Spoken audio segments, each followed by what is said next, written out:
Coming up this week on the Markcast. Hey there, did you ever watch the long-running HGTV show called Flip or Flop? Well, it involved two investors coming in, buying dilapidated properties, trying to spend money and build them up to a higher value. Sound familiar? Well, this week on the podcast, we are asking the question, XFL 3.0, flip or flop?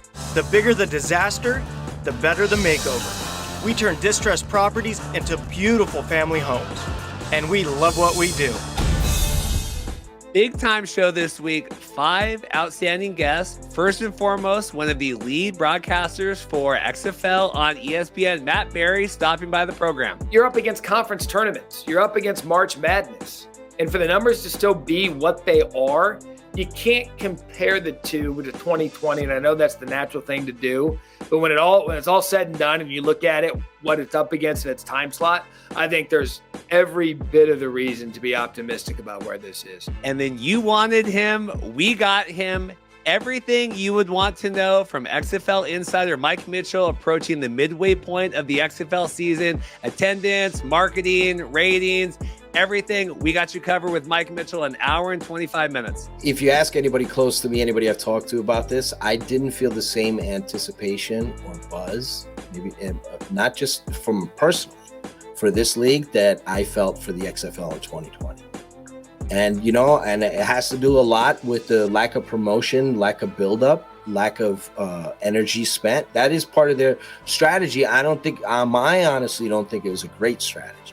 I think I know that we know by the DigiDay article we talked about, they've spent a bare bones amount of money in promotion marketing. That's the proof, right? It's an embarrassingly low figure. So we know that's proof of their strategy. And then if you wanted a full scheme analysis breakdown of all 8 XFL teams, plus an XFL Week 5 preview, we have Zach Gartin here, nerding out football talk for almost an hour. And then courtesy of the XFL Arlington Renegades, we have Donald Payne, standout defensive player, coming on the program. And then don't think we forgot CFL talk. Moe Khan joining the show. We're talking the Montreal Alouettes sale. What is next for the franchise up there in the Canadian Football League? A 10th team in Halifax. What are Mo's thoughts? We get all of that and more.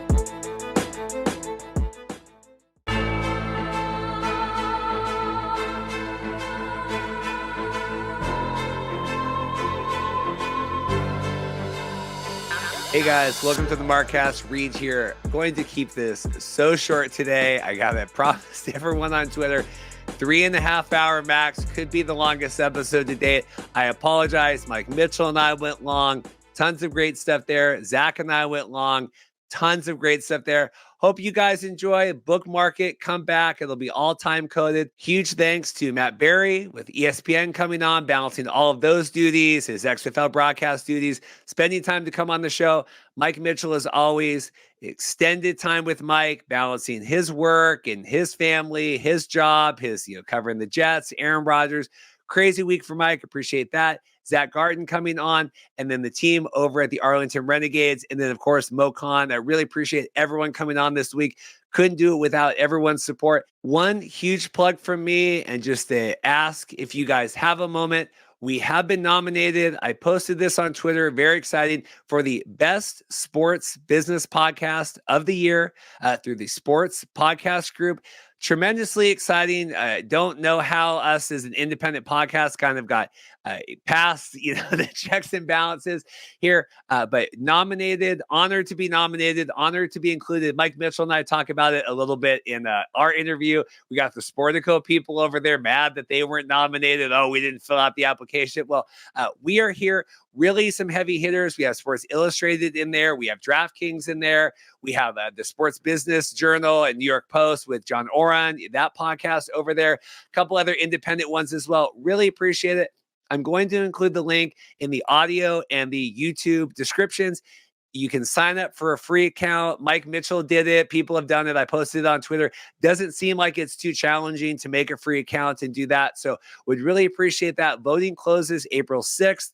Like I always say on here, like and subscribe. Get us up to 3,500 subscribers. XFL tickets to the championship game or USFL tickets to the championship game. 2 of those.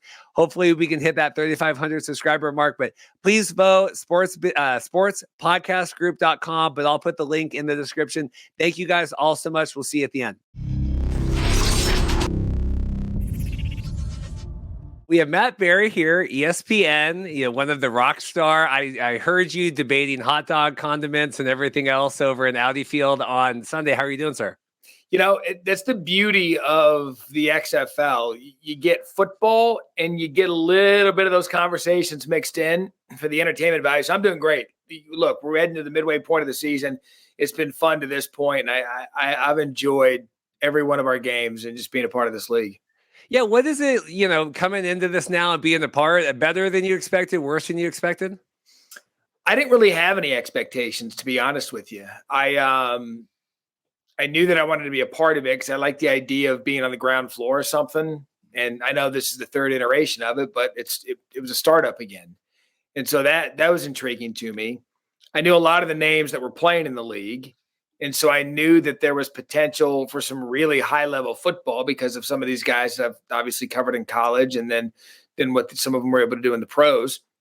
And then the one thing that I was really looking forward to was the style of broadcast that I knew that we were going to aim to put on at ESPN. And so the expectations are like anything. Week 1, without a preseason, I think you expect a little bit of sloppy football. Even though we got lucky, we had San Antonio and St. Louis week 1 where they had their crazy comeback, St. Louis. And then as the weeks have gone on, you can tell the football is getting better because these guys are getting more comfortable. And the broadcasts have lived up to the expectations in that the access and the fun that we're able to have doing them. Learning curve for you. I mean, I know they tried to lean a lot into the college, analysts and broadcasters and, hoping to kind of know, like you said, you recognized a lot of those players. Has there been a lot of a learning curve or are you used to it? No, so many of the names are familiar. I mean, so many of them. I mean, going into week 1, we were talking about Jack Cohn when the remarkable season he had at Notre Dame after he transferred from Wisconsin, and Kalen Balazs, went to my alma mater, Arizona State, and the time that he had in the NFL, and then AJ McCarron, everybody knows his story, Prohl. So, the names, and it's like anything. There's actually more of a challenge when I'm calling Thursday night college football, because in those games, there's kind of a handful of guys that on the team, but then you got to really dig into the depth chart, because in college you start off as an 18-year-old unknown. You're 20, 18, 19, 20 years old. So you really got to dig in there. These are guys that have gone through college. Some of them have played at the NFL level. And so most of them, you kind of have an idea of where they come from.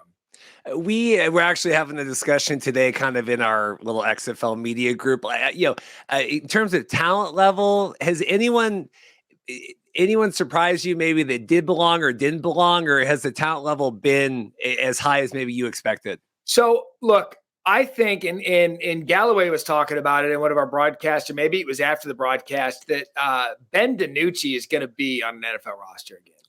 There's just no question about it. I mean, the guy's arm strength, you can see, and he puts footballs where only a few guys can. And so he's a guy that I think you're going to see pop at the next level and get another opportunity.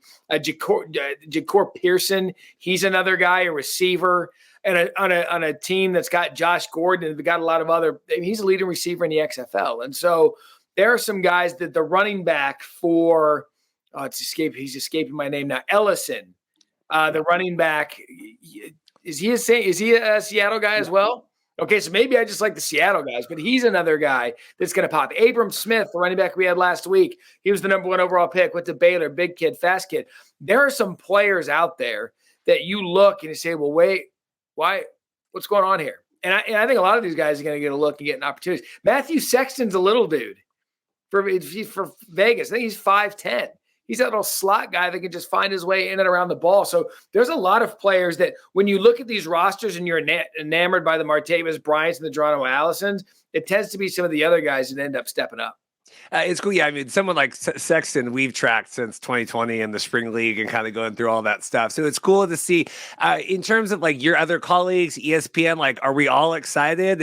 Are we hoorah about all this? Yeah, we have weekly calls about it, weekly Zooms, and the sense. Look, we all come from traditional broadcast games. And that's our background, the traditional college football broadcast, the traditional NFL broadcast. Fact of the matter is there just isn't that much access in those games. Those are very traditional type broadcasts we put on. And so for us, this is fun. I remember, this year when I'd be sitting in studio with Galloway and Jesse Palmer on Saturdays, and we'd be talking about the XFL. He would bring up, even before I knew I was going to be a part of this, even going into that 2020 season. And then afterwards, after it was canceled with COVID, he would always bring up how much fun it was and how much different it is than what we're used to. And so that, to all of us that are used to that typical traditional broadcast, to have the freedom that we have with this, it's been a lot of fun. And has it been pretty much that from management or leadership? Like, you guys kind of find your voice, find what you want to do? Yeah. I think the goal for us as a network is to grab the viewer with something different. If it's just about the football, well, we just got through football season. You can't make this just about the football because you got to grab the audience in different ways. And so I think that's been the great thing, not only what ESPN's allowed us to do, but what the XFL has allowed us to do and encourage us to do, which is find a way to grab viewers in a unique form. And that's what we've tried to accomplish. And I think that so far we've done a pretty good job of hearing the offensive coordinator and defensive coordinators. I like to lay out and hear the quarterback make the play at the line. And it's informative for me. It's fun for me. And that's why I say it's fun. It goes by quick. Those 3 hours go by quick because you feel like you're in the action. And that's a credit to the league. That's a credit to league ownership and ESPN for just allowing us that kind of access. Something, obviously, the XFL and, access, and then obviously the rule replay, kind of all that stuff.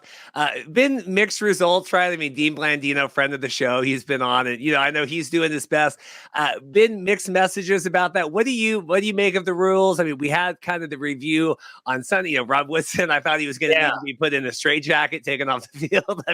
I like to see that passion, but what have you made so far of the replay? So 2 things. One, I love the transparency.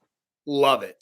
And if I were leagues, I'd find a way to – it's so tough because a command center for an NFL weekend or an SEC weekend, there's multiple games going on at once, whereas Dean has the benefit of one game a window. But the transparency is all fans want. And when we had that play before the half with DC and Vegas, even I wanted clarity on it because it all happened at once. It was a touchdown. We had a game going into the half, and then it wasn't a touchdown. And then because they didn't have a timeout, there was a 5-second run. So they went from a touchdown to go to the locker room. And so what the hell just happened? And so the fact that we have the transparency, we can hear Dean doing it, and then I can get in Dean's ear and ask him. There was another example where there was clearly pass interference on a Vegas receiver. It was as clear as day. No flag was thrown. Woodson didn't challenge it. So I took the power of the microphone into my own hands, and knowing that I had Dean at my disposal, and said, "Hey, Dean, had Coach Woodson challenged that, what would have happened?" He goes, "Well, we would have called pass interference." And it's amazing. How many times we watch in another game or another league and we're all yelling and screaming about the officiating? Well, here you get to A, hear him walk through it, and B, ask him about it. So there's more transparency with the calls. Well, I think Dean gets the benefit too, where I think Dean can explain and kind of sell it well, right? I don't think anyone can be put in that position and kind of. No, he's a TV guy. Yeah, no, you're right. He gets it. It's difficult. We have, when I call Thursday night college football with Louis Riddick, the replay officials come in and introduce themselves to us every week. And it'd be difficult to expect every single one of them or someone else to be right on it and comfortable with the camera like Dean is. And I think that's what makes him good. In terms of being in DC, and we'll talk Vegas here because you're going to be doing the Vegas game, but Audi Field, we're undefeated. The defenders, what's your storyline that you're tracking there? And just, I thought they weren't as good as they looked in the standings early on, and it really does seem like they're coming into their own here week 4 now into 5. Yeah, they're good. I mean, they're a really, really good team. They do it defensively. They do it offensively. Ta'amu's a nice player. The fact that you can throw De'Aaron King in there is a little buffer to get you some yards on the ground, even though Ta'amu will run much better than he'll lead on and that he wants to, but he's really good at it. I think Reggie Barlow's a great story of how he's come over. He's got this thing going in the right direction. And so they're a really, really good team and a fun one to watch. And that North Division, if you really think about where that thing stacked up, I know I've brought them up a lot because I saw them with my own two eyes. And I think the reason they have the record they do is because of their propensity to go for 3-point conversions all the time. But Seattle's good. I mean, between Seattle, St. Louis, and DC, that's going to be fun to watch down the stretch. Because I think all of those teams, all three of those teams are more than capable of going on a run and winning this thing. Yeah, I'm scared that we're going to be at the Lumen Field on Thursday. Roughnecks coming in, and I don't know if the Roughnecks just look really good because they've only played Orlando and everybody, or if they really are kind of. I don't know. Any thoughts on that? Dragons versus Roughnecks? Yeah, so the South is different. I mean, you had mentioned. I think Arlington's good. Houston obviously is really good. Arlington. Exactly. And San Antonio has the talent. But you're going to see, we talked about it a little bit on the broadcast when we put up the standings. It's clear that the North is the more talented division, top to bottom. So it'll be fun to see who shakes out from the South. But Houston, look, you can't take it away from them. They're undefeated. But yeah, you're going to get to know real quick how good they are. You talked to Jack Cohn and, tracking him. Are we surprised we're still going with him with the Brahmas and that we haven't, it just doesn't seem like they can get, I mean, like he's been fine, but it hasn't been, Well, from what Hines told us week one, and we were preparing for that game, it's no secret that they want to be a run-based first team.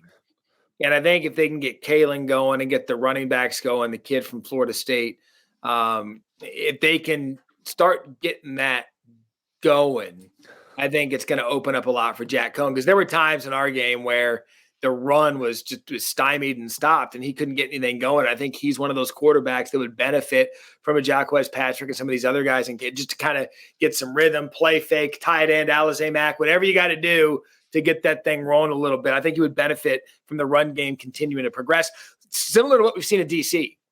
I mean, it's no secret what DC wants to do. They want to run the ball.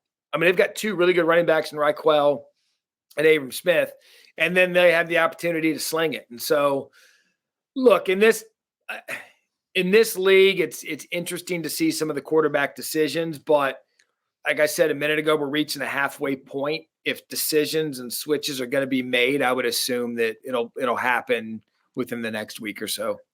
Yeah, with Jack Cohn and his 39 pass attempts here last week, yeah, Hines Ward. But I mean, is that? He did abandon the run, didn't he? Yeah. Well, that's the thing is, I mean, do you credit that or discredit like Hines for like really trying to figure this out? Because he can say this is what I want to do, but it's not necessarily looking that way. Look, you're right. Statistics tell the story, and record tells the story. And you'd lose 15-6. You don't have much offense to speak of, and maybe they do. Maybe they decide to pull the trigger and make a switch. But it is interesting to look at where some of the teams are offensively, because some score. Seattle with June Jones scores. St. Louis with A.J. McCarron, when they're in rhythm, they score. DC can score. And there was a moment we had Seattle and Vegas a couple of weeks ago where Brett Hundley and Vegas and those guys, they were humming. They come out and they score. They had, going into our game the other night, Vegas had yet to trail at halftime in a game, but yet they've yet to win one. And so, what's that tell you? You learn how to win. And so the tendencies that we typically see in other leagues and in college football, it's really entertaining to put those up against what we're dealing with in the XFL. For instance, DC, here's one. I had said it during the broadcast. They hadn't led at halftime all season, yet they're undefeated. So trends in this league haven't lived up to them yet just because we have such a small body of work. I called the DC the DC Vegas game. That was Rod Woodson's like awful, terrible, no bad, very bad day, whatever the hell that book is called. I mean, it was really just a colossal kind of failure from the get go. Vegas 0-4 should be better. You're calling the game this weekend. Thoughts on they just cannot seem to get anything going. I was surprised, and we'll find out more. But I was surprised that Hundley got pulled from that game so early.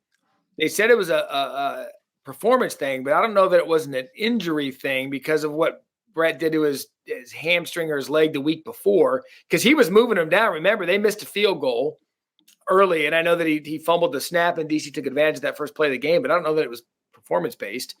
And then Perez comes in, and they were moving the ball quite effectively. I'm surprised they're 0-4. I mean, they have the talent. I'm really surprised that they've struggled to get a win. But again, it's about you got to finish. And the game against Seattle, they were up the entire game. They had it. Seattle, no timeouts in the fourth quarter, late in the fourth quarter. I believe it was under a minute when it was 3rd and 5. Vegas decided to throw it. It was incomplete. Seattle gets the ball back. Again, no timeouts, had Seattle down to a 4th and 2. Ball game's over if you make the play. When DiNucci threw it up to Josh Gordon, they couldn't make the play. Josh Gordon scores, they win. So it's just about it's finishing games. It's learning how to win. We can talk about all we want about the differences in football and rules and this, that, and the other. One of the tried and truest things in football is learn how to win, and because they've got the talent to do it. In terms of here, now we have the battle of it could be considered the Tank Bowl, could be considered, we have the 0-4 Guardians coming in there, as you kind of prep the game this week. And I mean, Orlando's just had a lot, and with the quarterback, and we have the Dormady stuff. There's been chaos there kind of since day one. There has, and their point differential is the worst in the league. It doesn't seem like they can just find anything to get going. And it sounds a little harsher than I mean it. But when you've got two teams that are coming in that don't have a win, one of you is coming out with the first victory of the season. Does that make sense? And so if there was a week for both of these teams, Orlando, you'd mentioned all the drama that's gone on there. If there was ever a week for both of these teams to go to Cashman Field and say, hey, you know what? Someone's coming out of here with a win. It'll be interesting to see how this one unfolds, because there's only going to be one 0-5 team in the league after this. And that alone, I mean, these guys are pro athletes. They've got pride. And so Orlando's the only team that I haven't seen yet. I've seen them all, called them all. So I'm really, really interested to see how they come out, knowing what Buckley and those guys have been through this season. Well, it's hard where you have, two of these newer franchises, right? Bringing Bot over. We have both of them.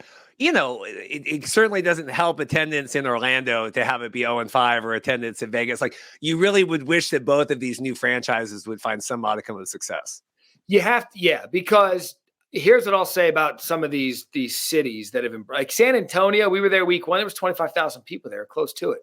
So, and we know what St. Louis is capable of based on last week. In DC, it was cold and it was wet and it sucked. The weather was awful. They came out and supported. And so you kind of hit it on the head. A lot of these cities, when we were at Houston week 2 for Houston and Arlington, like Houston brought a nice crowd. And so you're right. When you have something new, again, that needs local support, it can be tough when you're not winning games. It's like that in any sport. This isn't just XFL related, but especially it can compound a little bit when you are new, trying to get your fan base into a new franchise in town. And if you're not winning, it's hard to, sell these people, here's why you should come out and spend your time and money. It's still a very entertaining product. So hopefully, like you said, both these teams can get something positive going on the back half of the season. Last question for me. I really appreciate your time today. Yeah. Just from a philosophical, here we're about the time back in 2020 where all this kind of came, it went away and everything else, and save aliens invading or whatever here. If the XFL concludes the season, do you feel like they've done enough? This has been enough, shown enough to warrant it having kind of a place here in the spring and kind of existing as it is? Yeah, I would say the numbers and the ratings dictate that there's a spot for it. I think that enough people have tuned in to show that there's interest in it. That's part one. Part two, I think the sports betting aspect of it gives a lot of people some fun and something to look forward to in the offseason. But part three for me, I was actually just talking to Louis Riddick about this today. The biggest thing for the XFL, in my opinion, they haven't said this. No one said this. It's just me being a football person and looking ahead. The success of this league, I believe, will be enhanced by the number of players who get opportunities to make NFL rosters this offseason. Because the timing of it's perfect. I think the semifinals are April 29th and the championship games the week after. So you're done in the first week of May, and these teams that are getting to put tape out there for NFL GMs and NFL presidents right now when they're scouting and doing work anyway, you get to go right from that early May to have an opportunity to sign with the team and be in there for OTAs and mini camps and training camps and a chance to make the roster. And so there's already a partnership with the NFL. And if these players and a couple of them get legitimate opportunities to resurrect their career and then go on and do that in the NFL, then yeah, it's done more than enough. Because now you've got a really good partnership where what's everyone always say about the NFL? Everyone says this. Well, there's no developmental league. Now, the NBA's got their developmental league. Baseball's got 25 different. Well, here you go. And if that partnership works and these players take advantage of opportunities with how the ownership is invested in this, with how ESPN's invested in it, I think it's a home run when some of these players get that chance back to have an NFL career. You think the ratings have been good? You feel solid about it so far? Yeah. If you put it up, I know people are comparing it to 2020. You can't do that. You can't. Well, why? Because the first iteration was 2001. So I believe that's when that first, okay. So what's the math between that and 2020? Well, it's 18, 19 years. Okay. The math between 2020 and 22 is 2. And so there wasn't that long of a gap between 2020 and now. One of our games, our opening game on ABC, peaked over 2.5 million viewers. The game that we had last week on ESPN2 peaked at plus 770,000 viewers. That's good for a live event.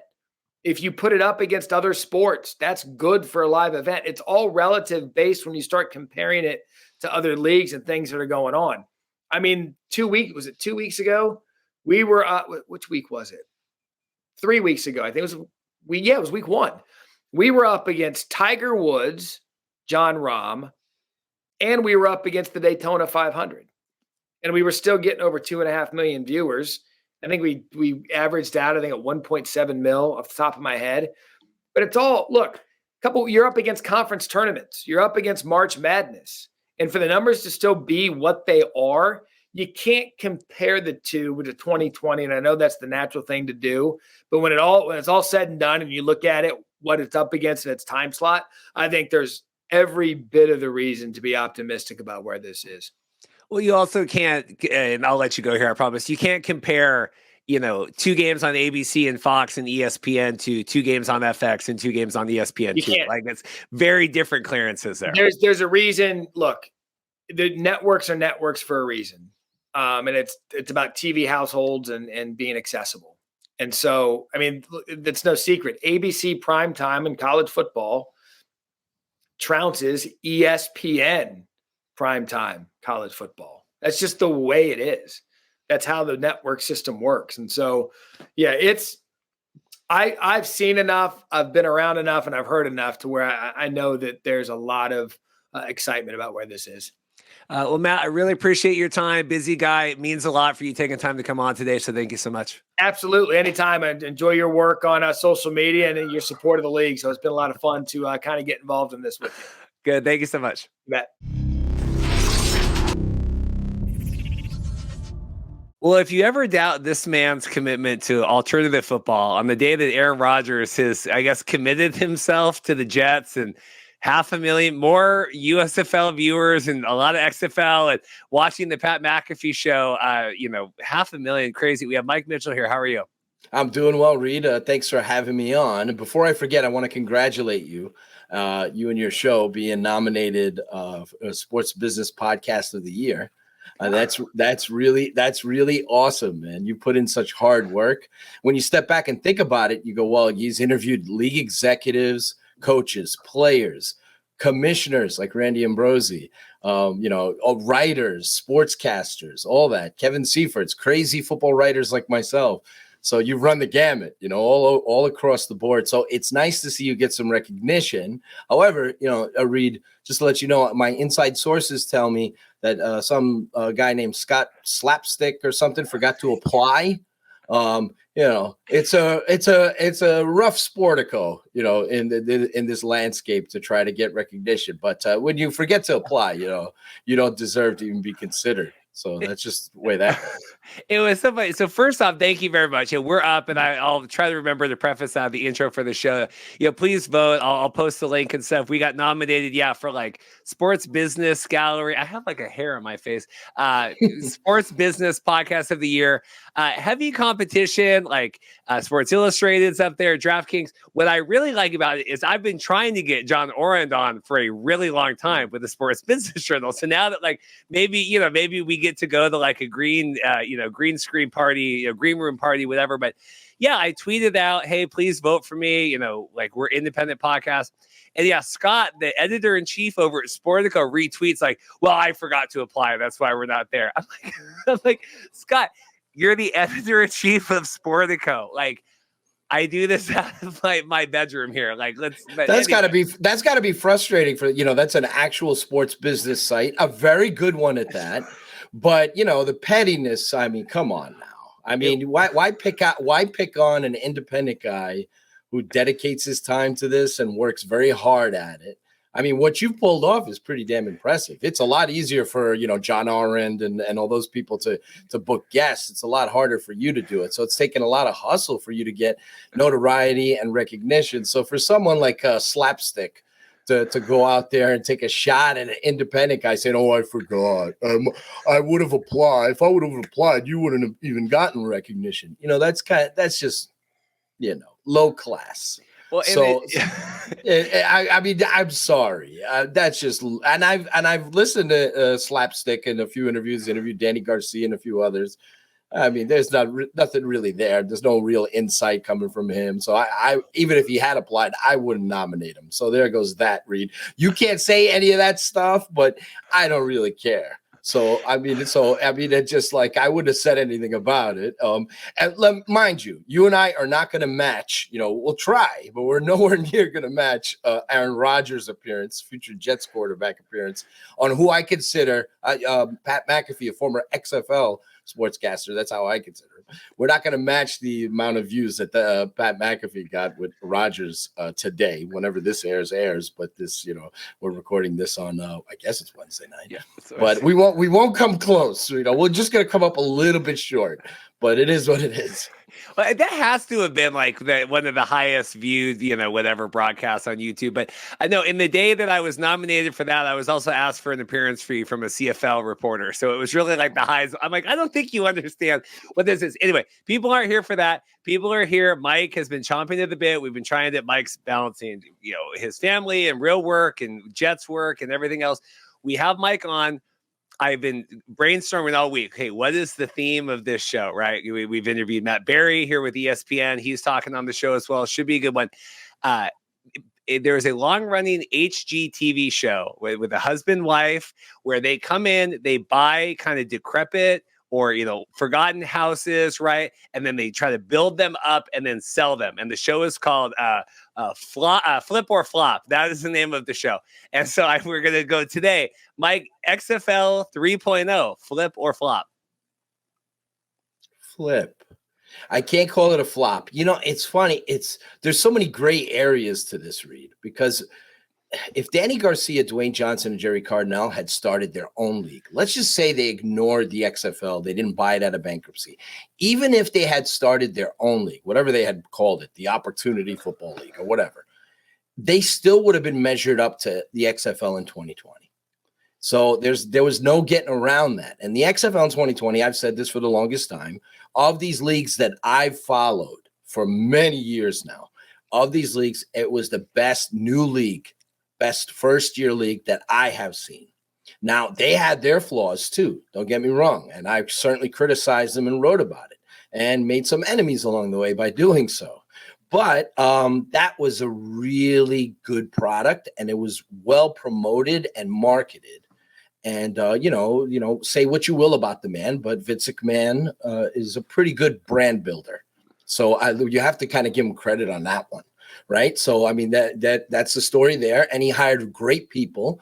And so, I don't know, flip or flop, I don't think it's a flop. A lot of what I report on and obviously tweet about, I'm not much of a social media guy, but I've been tweeting out all the attendance figures that I get directly from the venues in the league. And of course, putting out the ratings that I get from Nielsen and sources at Disney and FX and all that. So, but I really care more about the football than I do the business end, but I understand how this works with these leagues. Like, I can't tell you how many viewers the Jets had in week 7. But like with these leagues, our focus is so much on the attendance and so much on the ratings, and it's of import because, you want to see progress, you want to see the league grow, you want to see the league do well. The ratings are a mixed bag right now, depending, you mentioned John Allred at the opening of this thing. If you're a shill or not for specific networks, you can put out certain narratives. So like, there's a lot of disingenuous stuff out there right now. If you're Pro Football Talk and NBC affiliated, there's a lot of disingenuous stuff right now. People are like comparing week 1 ratings that were on network television to FX games that are on at 1 o'clock in the morning. That's not even like, oh, what a dip, So of course it's going to be a dip. So I think that part of the now there's so many layers to this, Reed. Digiday.com wrote an article a few weeks back with Janet Duke, who's like the head of marketing for the XFL. And they talked about their strategy and how they were going about it differently this go around. And one of the things that was in that article, and I'm forgetting the writer's name and I apologize, but one of the things that was in that article was that it was revealed that the XFL had spent $120,000 in marketing and promotion, which is nothing. When you're launching a league, that's next to nothing. You're talking about 8 teams, all that. So they took a very different approach and strategy, much different than the XFL in 2020, which had Fox promoting the league, Disney promoting the league. Of course, Vince McMahon with his money being put in. They had roots in all their markets. So a lot of what the XFL has gotten in this iteration is by default. Because they didn't, I'll just say it, they didn't go all in on marketing and promoting, and that's part of their strategy is to not do that. They decided to divvy it up, so to speak, and put their resources in different areas. Now, there's definitely sections of the league, like we're sitting here, we're approaching week 5 now, and I don't know why the league hasn't sold jerseys. It's like, I know that seems like a fan thing, right? But you had Kevin Seifert on a few weeks back, and he said, he asked Russ Brandon, like, what's different about this iteration to the 2020 version? And Brandon told Seifert, well, we got different uniforms or whatever. So, I mean, if you're going to tout that as something that's, new, fresh, interesting, and Under Armour is definitely something to brag about. That's it's different than in XFL 2020 where they had like some, no disrespect, but like some generic brand making uniforms. It's nice to have Under Armour as part of it. But if you're going to tout that, you'd figure you would sell them. You'd have fans at the games wearing them. That would be a revenue source for the league. It's free advertising, people around the city wearing the new jerseys. I see in the comments section, I pay attention to all this stuff, people saying, when can I get a jersey? I'm coming to the game. I bought tickets to the end zone, blah, blah, blah. I want to wear a jersey. And so some of these fan bases are wearing their 2020 gear, So, it's like because they haven't sold it yet. So it's little things. Like these little things usually get ignored, but accumulatively they count. So like, it's the transactions, for example. You've been posting out, you've been doing a great job, XFL News Hub. A lot of people do this stuff. They got a lot of the writers, they post the injury reports that they get directly from the teams. The teams should be doing that individually. Every day they should be posting their injury report, their practice report. That should be an easy tweet. boom, you're out there. But they don't do that stuff. That little stuff counts. They just recently added a transactions page on XFL.com, whatever it was the other night. Long overdue. I mean, we're approaching week 5. So there's a lot of little things about the league that I think they haven't really done well. And there's strategy there that maybe I can question how they've utilized social media, how they choose to post highlights and don't, each individual team account. So some of that is on purpose. Some of that, maybe they're understaffed. I don't know. But it seems like they have a totally different strategy of how to connect. And so I don't think, like, to get to your original point, I know I've been rambling on, but to get to your original point, I don't think that this is a flop. The ratings they've gotten on FX and ESPN2, about what I expected. You know, they were this past week, they were they're the second highest rated program on ESPN2. What else do you want? They're a second highest rated program on FX. Week before, they were first, the Defenders Battlehawks game, which had whatever it was, 665,000 viewers. So the real test with this league is how they do on network television. So how they do when they get back on ABC. I don't expect them to match what they did in week 1, but can they stay? You know, there were games last year. The USFL had 600,000 viewers on Fox and NBC during the season. It was at the end of the year during the playoffs and, of course, the championship game where it went back up over 1 million. So you want to see if the word of mouth, the quality of the product, when they're on big networks, if they can do respectable numbers, maybe 1 million, maybe in that range on networks. That's going to be the real acid test. We're hitting a hard part right now with March Madness. So there's like so many viewing options in terms of college basketball and all that. So it'll be interesting to see how the league performs there. I would say the ratings have done really well on cable. The network, I know from my sourcing, they're extremely ecstatic with the 18 to 49 demo. Every one of their games is ranked highly in that area. That's very important. That's the most, any rating site you go to, that's the top demo they show you for all these shows. And so that has value. The question is how they perform on networks and how they perform moving forward. The attendance in some markets, like, you know, in Seattle, haven't been as good as they were back in 2020. There's a lot of reasons for that. The emergence of the Kraken. That's huge. The team not setting up shop there in Seattle. The Jim Zorn, as much as we criticize him as a coach, that was a factor. He's a local legend. He helped push tickets for a long time. You remember they set up shop minicamp in the fall of and winter of 2019 before they even sold tickets. So there are so many layers to this, Reed. I apologize for going on so long and in so many different directions, but it's a nuanced conversation. It's not a simple answer as flip or flop, and I don't like flip flops. Well, that's good. And we're going to get into all this. It'll be meandering today. I think I did find the article. It was Julian Cannon here on DigiDay. And so I've been kind of flashing it on. And so I wanted to make sure I like this StreamYard now because I can kind of just pull stuff up if we, and I have I have your ratings article here because a couple things. And I want to talk, we'll talk attendance. That to me, not as, it's fine, whatever. We'll talk ratings, all that stuff. When you say, and I've heard this, like, okay, like it's by design, like they don't want to be, and I do want to play kind of devil's advocate today because you've been USFL stuff as well too, but like, of course the league is going to say like, well, like this is all by design. Like we're not going to come out and say like, yeah, we really shit the bed here. Like we probably should have spent an extra couple months. Like we probably should have hired our social media people, not the month that training camp was starting. We probably should have hired them a little bit before that and had everyone up to speed and did onboarding of this team social media people and the team communications directors, like while the players are at training camp. Like I was talking to one of the team directors today, doing one of the interviews, and it's like week 5. He feels like they have things under control now, which is great. But like that's why you don't onboard people when everyone's coming down. So when they say, well, this is all by design, it's been a softer rollout, we want to build, we're happy, we'll get into TV ratings in general, but the specifics of it, do you believe that when they say like, this is by design?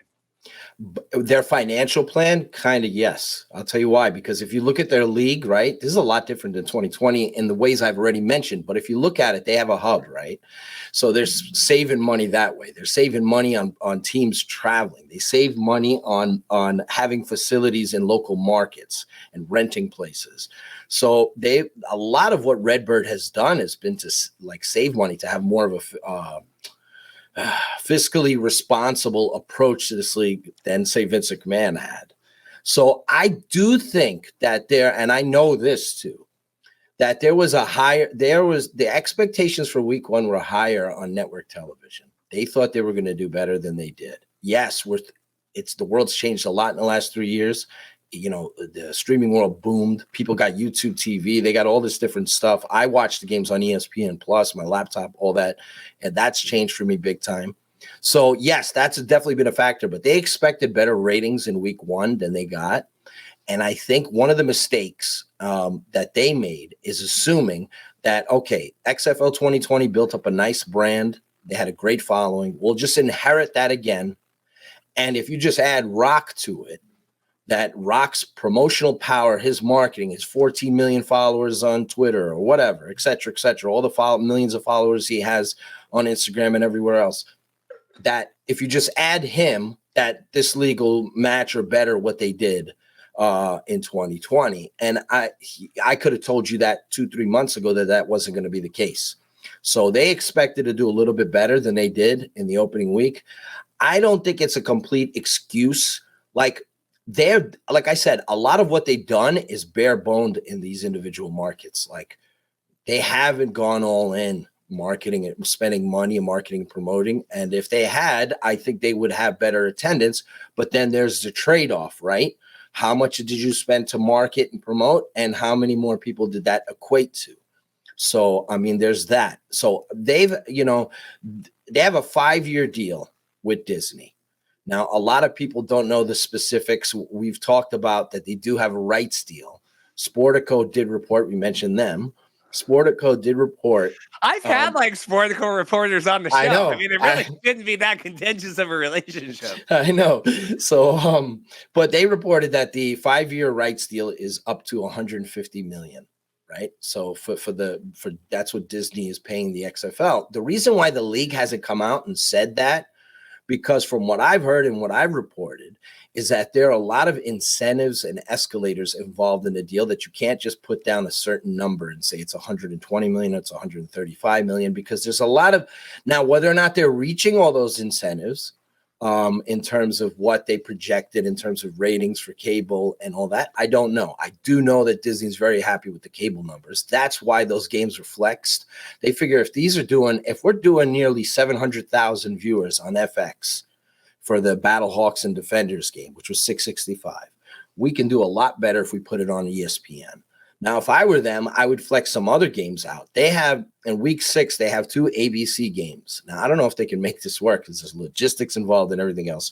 But when they're back on network television, they have the beloved Orlando Guardians, who are going to be playing at home that day. Now, I would venture to guess that they're not going to have very many fans there. Maybe Quentin Flowers plays, and that helps a little bit. But that's not exactly the game you want to showcase on network television. You almost wish, because we'll see what happens this weekend, but you almost wish that DC and Houston, who are going to be playing Monday night on ESPN2, you almost wish that game was on ABC, because not only could that be a championship preview, but we could be looking at a situation where DC's undefeated at Audi Field hosting the team that's never lost in the XFL, the Houston Roughnecks. That could be a battle of the unbeatens there. So that's a juicy football game. 2 very good teams. So anyway, so there's a lot of different layers to this. I do think you get what you put in. And so we'll see in the long run whether or not their strategy pays off in terms of what they're trying to accomplish. The real test of that is the end of their season. Are people still interested in their league? How do they do on network television? And so we'll see. As a Seattle Sea Dragons fan, I do not like your assertion that the Houston Roughnecks might be undefeated still when they play the DC Defenders. So I don't like that. It's odd to me, and we've talked about this before. And I don't want to I've been treated very well by the league. That's great. When you say okay, they thought they could come in, we buy this. The Rock tweets. I thought it was interesting, not a friend of ours, but CFL Reddit on Twitter. I was shared. Braden had a thing The Rock, a normal Instagram post gets 7,500 what interactions, whatever, a normal one. An XFL one does about 20% of that on Braden crunched a bunch of numbers, which is interesting. And you can comment on that if you want. But the idea that, okay, we're going to buy this old league. And then, from the beginning, like we talked about this, we're going to keep fans at arm's length. We don't want people to use the name and the thing. We're going to take XFL Week in Review. We're going to use that. Like, I still think it's weird. Like Josh Levin or Lewin, whatever, like doesn't interact really. And we have some of these people interact and some of them don't. Like, if you're buying all this goodwill and then I just don't feel like they capitalized on a lot of that they could have very easily and very cost effective. Like you said, posting the transactions, things, but there's a lot of things they could be doing that don't cost money at all. Retweeting stuff you write, retweeting stuff Mark writes, retweeting stuff like Matt, like doing these things that, like leveraging this community that we have versus like, we want to own this and we're going to run it. I just doesn't feel like they've ever embraced it really in that way. Yeah, you see a lot of like new league issues with them. Like they're doing a lot of the things that I've seen a lot of these new football leagues, fail to do. It's like they posting injury reports and practice reports is so easy. It really is. They got a cute little graphic there you just put that on your Twitter feed. That's really simple. And that people want to know this stuff. How many people hit me up with the depth charts? And then, unfortunately, some of the depth charts get put out with guys who've been released and injured and they're still starters and all that. So that's not quite clean either. So it's like, so that there's a lot of like things like these little things, they seem like nitpicking, but they all add up. The selling the jerseys, putting the practice reports, putting the injury reports. They help with fantasy. They help with gambling. They help with all these things. They help continue when you sign a player, post it. Look at this. We signed Raymond Calais or whatever. It's just like these kind of things are very simple. As far as them like embracing outreach, embracing, guys who contribute to to covering these leagues, that's not completely necessary. It's good if they do it. I prefer if they do that. I think they should. You got a lot of people like yourself.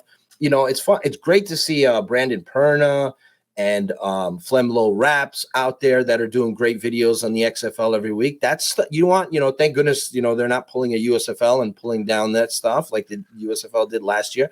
Those guys, the more people you have talking about the league and covering it, the better it is. You need as much promotion as you can get. A lot of these leagues, they struggle to get any type of mainstream attention. Nobody's writing, everybody's, I don't blame them. I was concerned with Aaron Rodgers too.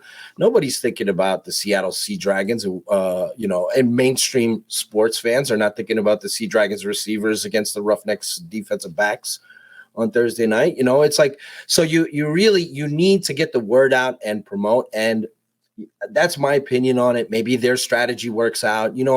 I'm paying attention to social media as I'm watching XFL games, and I'll see maybe 1 or 2 tweets from a team during a 3-hour game. Like you posted Rod Woodson's tirade at halftime. That was interesting, entertaining, captivating moment. That happens in football, controversial.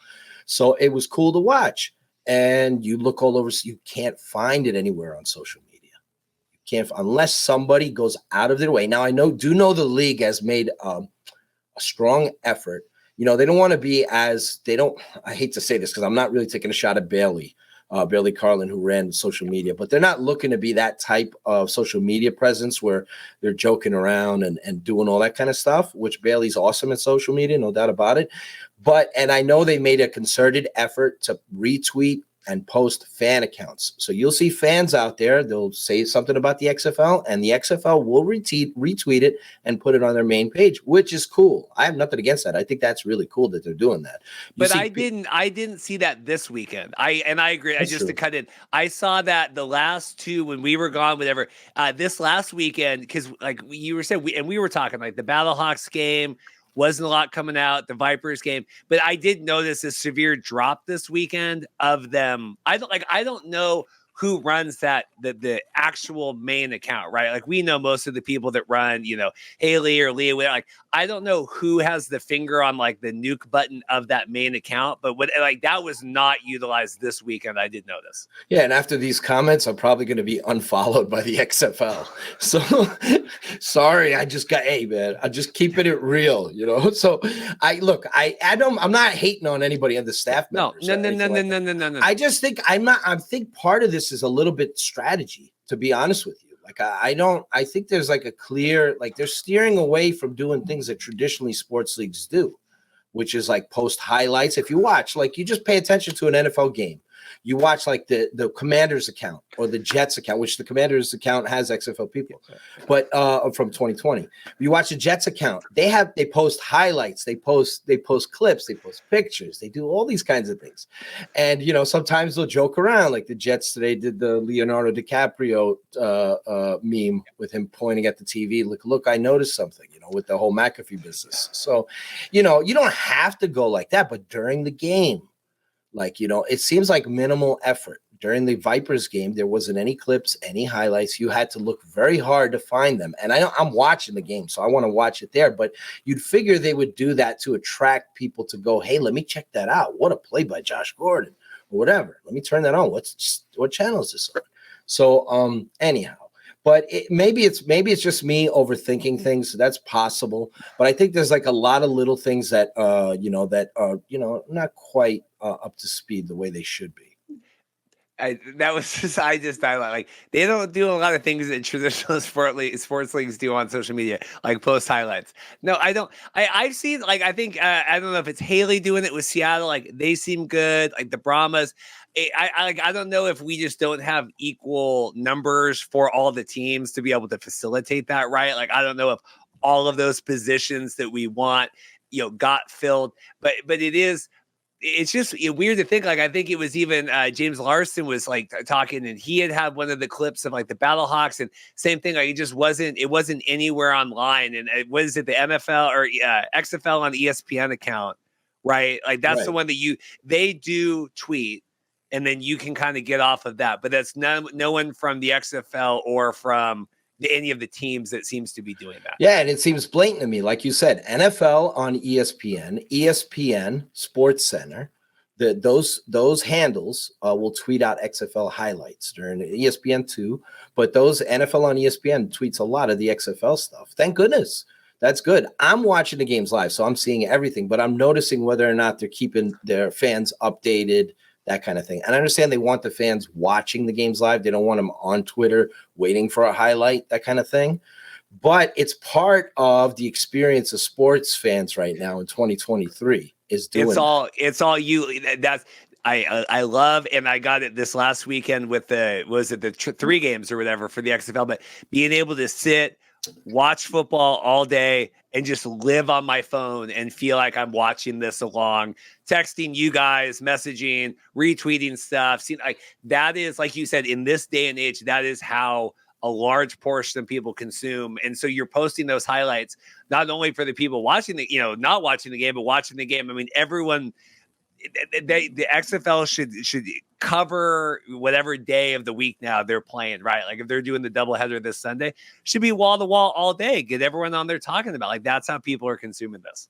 Yeah, and you have the hardcores. You got to try to try to lure in some of the people, and that's great. Like I'm going to mispronounce his name, Ari Marov, and a few other people like that. They've been posting and retweeting like great highlights from the XFL, great moments that we've seen already. The Battlehawks comebacks, Josh Gordon game-winning touchdown, all that, talking about how lit the league is, how cool it is, how these games have not disappointed. And the football, with the exception of here and there, a couple things here and there, the football has been excellent. I've had no issue with the football, by the way. I think it's progressively getting better. We're seeing a lot of high-powered stuff with the Houston, with Brandon Silver. I think A.J. Smith is a rock star. He's such a tremendous coach. He's so fit for this league. He's one of the few coaches out there that's actually utilizing the multiple communication system. He talks to his wide receivers up until the very snap.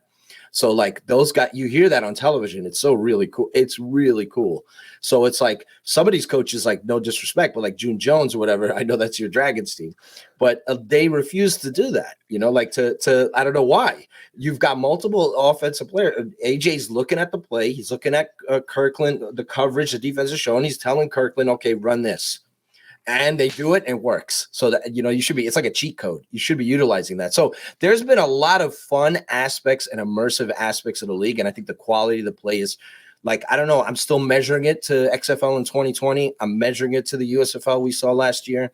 I'm really excited about the football games that are coming up this weekend. I really would prefer to talk about that stuff over the business stuff, But that's a big part of this, the business stuff, how the league is perceived, how it comes off, making it a good impression. That's all a part of this game, because I would rather focus in on DC and St. Louis. It's going to be such an awesome atmosphere. Those two teams are really good. That's going to be an awesome game. But these things are important that we talk about. Well, and not that I don't value your football knowledge, tremendously, but like I can bring on, there are other people I can bring on to preview, Dragons, Sure. Roughnecks or whatever. Like, this is your lot in life right now, whether you want to. It is what it is. It is what it is. I'll be remiss to say, talking about just asinine social media, the USFL announcing their coaching rosters today, like full coaching rosters, literally during the Aaron Rodgers, Pat McAfee thing. And then I've yet to get a press release. Like, do we get a press release? Do we get bios for all these people? Like, I'm like, oh, okay. Like, surely they're going to send out something here when we get everything done. And then just wild that way.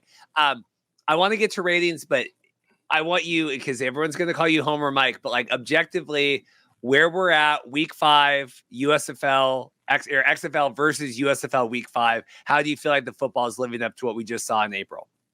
I think it's better in the XFL right now than it was in the USFL. You look at I think the production is better. I think the broadcasts are better, but just strictly the football. When you look at the USFL, their first team all USFL quarterback was Kyle Sloter, right? And Kyle Sloter's in the XFL right now. And last year, when your first team all USFL quarterback has 9 touchdowns and 11 interceptions and completes less than whatever it was, 58% of his passes, you look at a lot of those quarterbacks that were in the USFL last year, and, Jamar Smith, Cookus, excellent. He did a tremendous job in Bart Andrews' scheme there. And I think he's going to be a league leader for the USFL.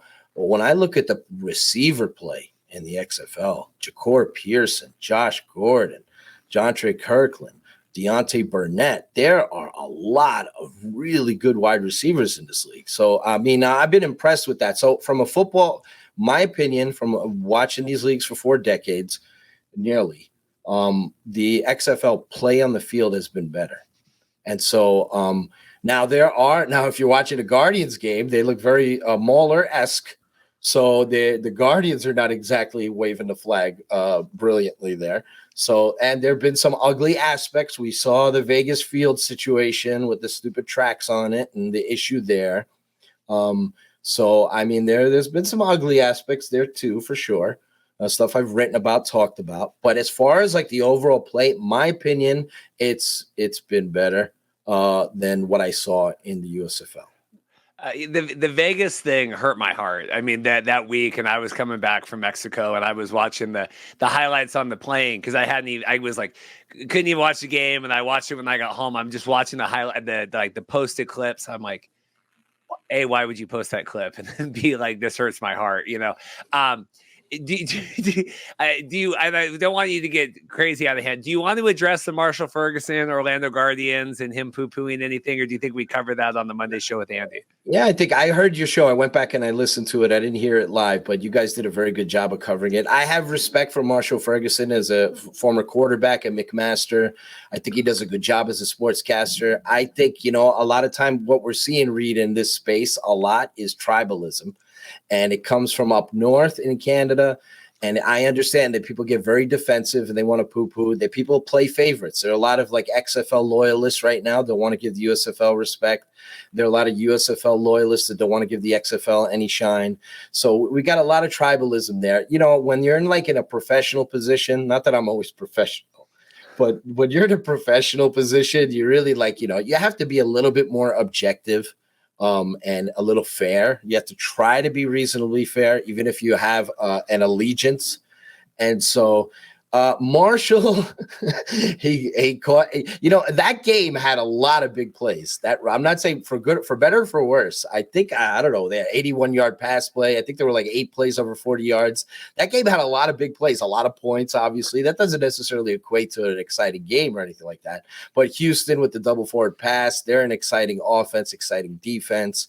And so I think the nitpicking that was done by him was a little bit unfair kind of. And it's and it's kind of it smells like an agenda I turned on this XFL game. I saw an interception. Screw that league. That's garbage. That's kind of like you can do that to any league. If I turned on the NFL last year, almost every Thursday night game, poor Al Michael suffered like miserable deaths every week, calling the worst games of the NFL season. I could turn on the Colts and the Broncos, and if I had never watched the NFL and I just watched that game, I go, boy, why are people all wrapped up in this? Why is this the highest rated thing? So you would think the NFL, oh my God, the NFL's really fallen off. This quality of play is garbage. So, you can do that with any league. I could turn on CFL games, and trust me, I watch every CFL game. I have ESPN Plus. I watch all of them multiple times. I'm a huge Argos guy. I have been my whole life. So, but I've lived through a lot of horrible CFL games. Really bad. So it happens. I know after COVID, it was like really bad. Really bad. The Argos actually played halfway decent that year. There was a lot of, they got to the East Final. They were a decent team. Ryan Dinwiddie did a tremendous job putting that team together, and they won a championship last year. But a lot of the CFL games were, unless the Argos were playing the Ticats, there were a lot of like really ugly games in the CFL. So you could do that. That's not like a fair thing. And then broadcasters talking up players in the league, sometimes they can beat you over the head with the same point over and over and over and over again. So I do see that sometimes during the XFL telecast, but I've watched CFL telecasts. A lot of the players are talked up. A lot of the players who are from U Sports are talked up. There's always announcers on TSN talking about how great the CFL product is. This is why our league is so great. Look at this. So, it can be a little excessive, especially to the casual listener. If you're a loyalist to the CFL and you hear them talking about how great U Sports is and how nothing's better than the CFL, then maybe you like that. But if you're somebody who's a casual follower of it, you go, oh, come on, take it easy with this. So I have nothing against Marshall personally. I didn't like the fact that he tried to tweet out a picture of Andy Murray. I'm not here to fight battles for Andy Murray, but I thought that was like, okay, have an intelligent discourse with someone. Don't try to. He's trying to. Andy looked pretty cool in that photo, by the way. It's kind of funny. I think it's kind of like a jokey thing, him pointing with the sunglasses. It's fine. Yeah. So I don't think even Andy's like, okay, this is going to be my GQ shot. So, but Andy's like, and so Marshall posting that as a way of trying to troll Andy, that's when you lost the argument, my friend. I just said like, if I had posted a photo of Marshall with his child on my Twitter feed, I would probably be sent to jail. So like, it's all the tribalism thing is crazy, and we deal with the USFL, and I have so many accounts muted now, and I know you do. Like I can't even count like how like. I pulled up. I was interviewing Paul Reese, and like we pulled up something on Twitter on the stream, right? And it was just like muted account. I'm like, oh, we need to cut this out. Like they can't see how many accounts. But it's crazy to me. I am just human nature. I people that are easier to work with, or people that come on the show. Like Marshall, Naylor comes on the show all the time. Farhan comes on. I'm going to, their opinion, I'm going to give them a little bit of like grain of salt with it. Like I've reached out to Marshall a lot. Doesn't seem to want to have anything to do with me. If he comes at the XFL, I'm going to come back at him. Like it's just human kind of nature that way. And why does Reed seem like he favors the XFL? Well, because I get more players from the XFL on the show. Of course it's going to look that way. Like, of course it's going to look that way. Or with the CFL, and when I email the CFL and they give me, here's the list of every single person that you want to talk to, time coded exactly in an order that you can interview them. Of course, it's going to seem like I prefer the CFL more. Like there's, the agenda is who decides to come on the show. I can't control who comes on the show. Yeah, and a lot of these guys, of course, like Farhan, who's tremendous, Dave Naylor, all these people, of course they have leanings towards the CFL. That's their league. That's what they've been covering their whole life. So, and there's always going to be skepticism towards the USFL, the XFL, because they've seen this movie before, all these leagues that come out and they, talk a big game and then die quickly. The tribalism is funny to me, Reed. Look, I don't frequent Discords and Reddits and all that. So you got to understand, like the birth of Mike Mitchell, like writing about these leagues started with the old school Reddit and Discord on XFLboard.com. Shout out to Mark Nelson and all that. I used to spend a lot of time writing stuff to the point where Mark Nelson said, hey, do you want to cover one of these teams? I ended up getting press credentials to see the XFL in 2001. And here I am today. So I think it's really cool that there actually are Reddits and Discords that are dedicated to the CFL, to the XFL, to the USFL. I think that's really awesome. But I think sometimes people cross the line from like fandom and fanaticism. And fanaticism is when people have willful ignorance. They lose all reason. They don't really. So they try, you can support or advocate for whoever you want, whatever you like. That's cool. Whatever you like, you like. But I think sometimes like like you'll see USFL fans say, the XFL stole their conversions. They stole their overtime. They stole their double forward pass. And I'm like, oh, come on now. And I even saw Mike Pereira saying, look at our innovations in our league, the conversions and all that. And that's dishonest. Like, that's just wrong. Sam Schwartzstein and that team in the XFL tested all these rules from 2018 with junior colleges and pro players and all that. They came up with it first. So you can't say it's your innovation. So I think sometimes there's of course blind loyalty, and the tribalism is pretty ugly. But on the flip side of that, the positive is that I'm happy there are actually people who care about these leagues. So that's because you need those people, because a lot of people ignore these leagues. Last point, we'll get to more substantial stuff here. This goes, I've lived through WWE, WCW, and WWE now, and what is it, AEW, and like all this stuff.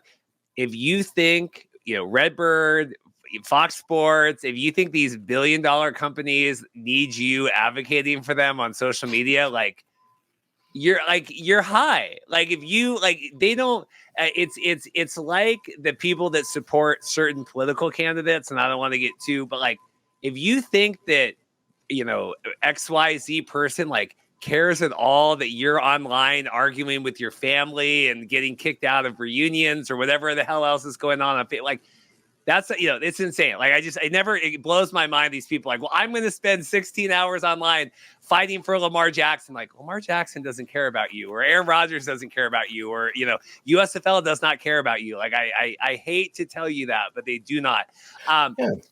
XFL 2023 gameplay. We spent all this time. We're scouring the globe. We're doing the Hawaii Bowls. We're doing all this stuff. Is that better than XFL 2020? Wow.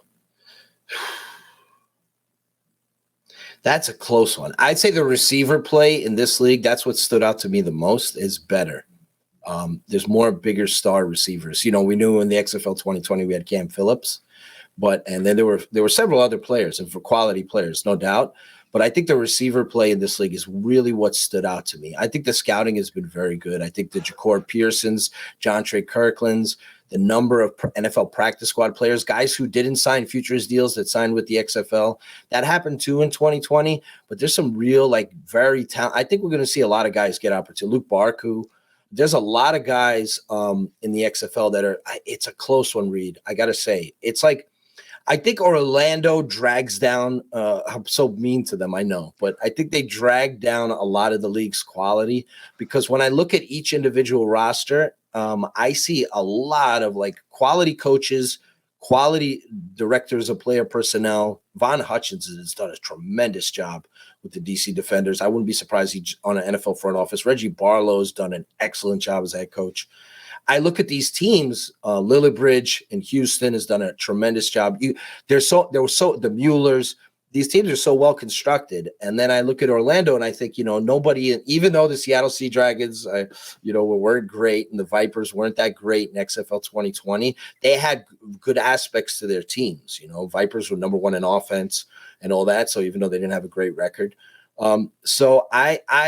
It's a tough one. I think the jury's still out on that, but I do see certain aspects of this league that are better. It definitely in the passing game, wide receivers.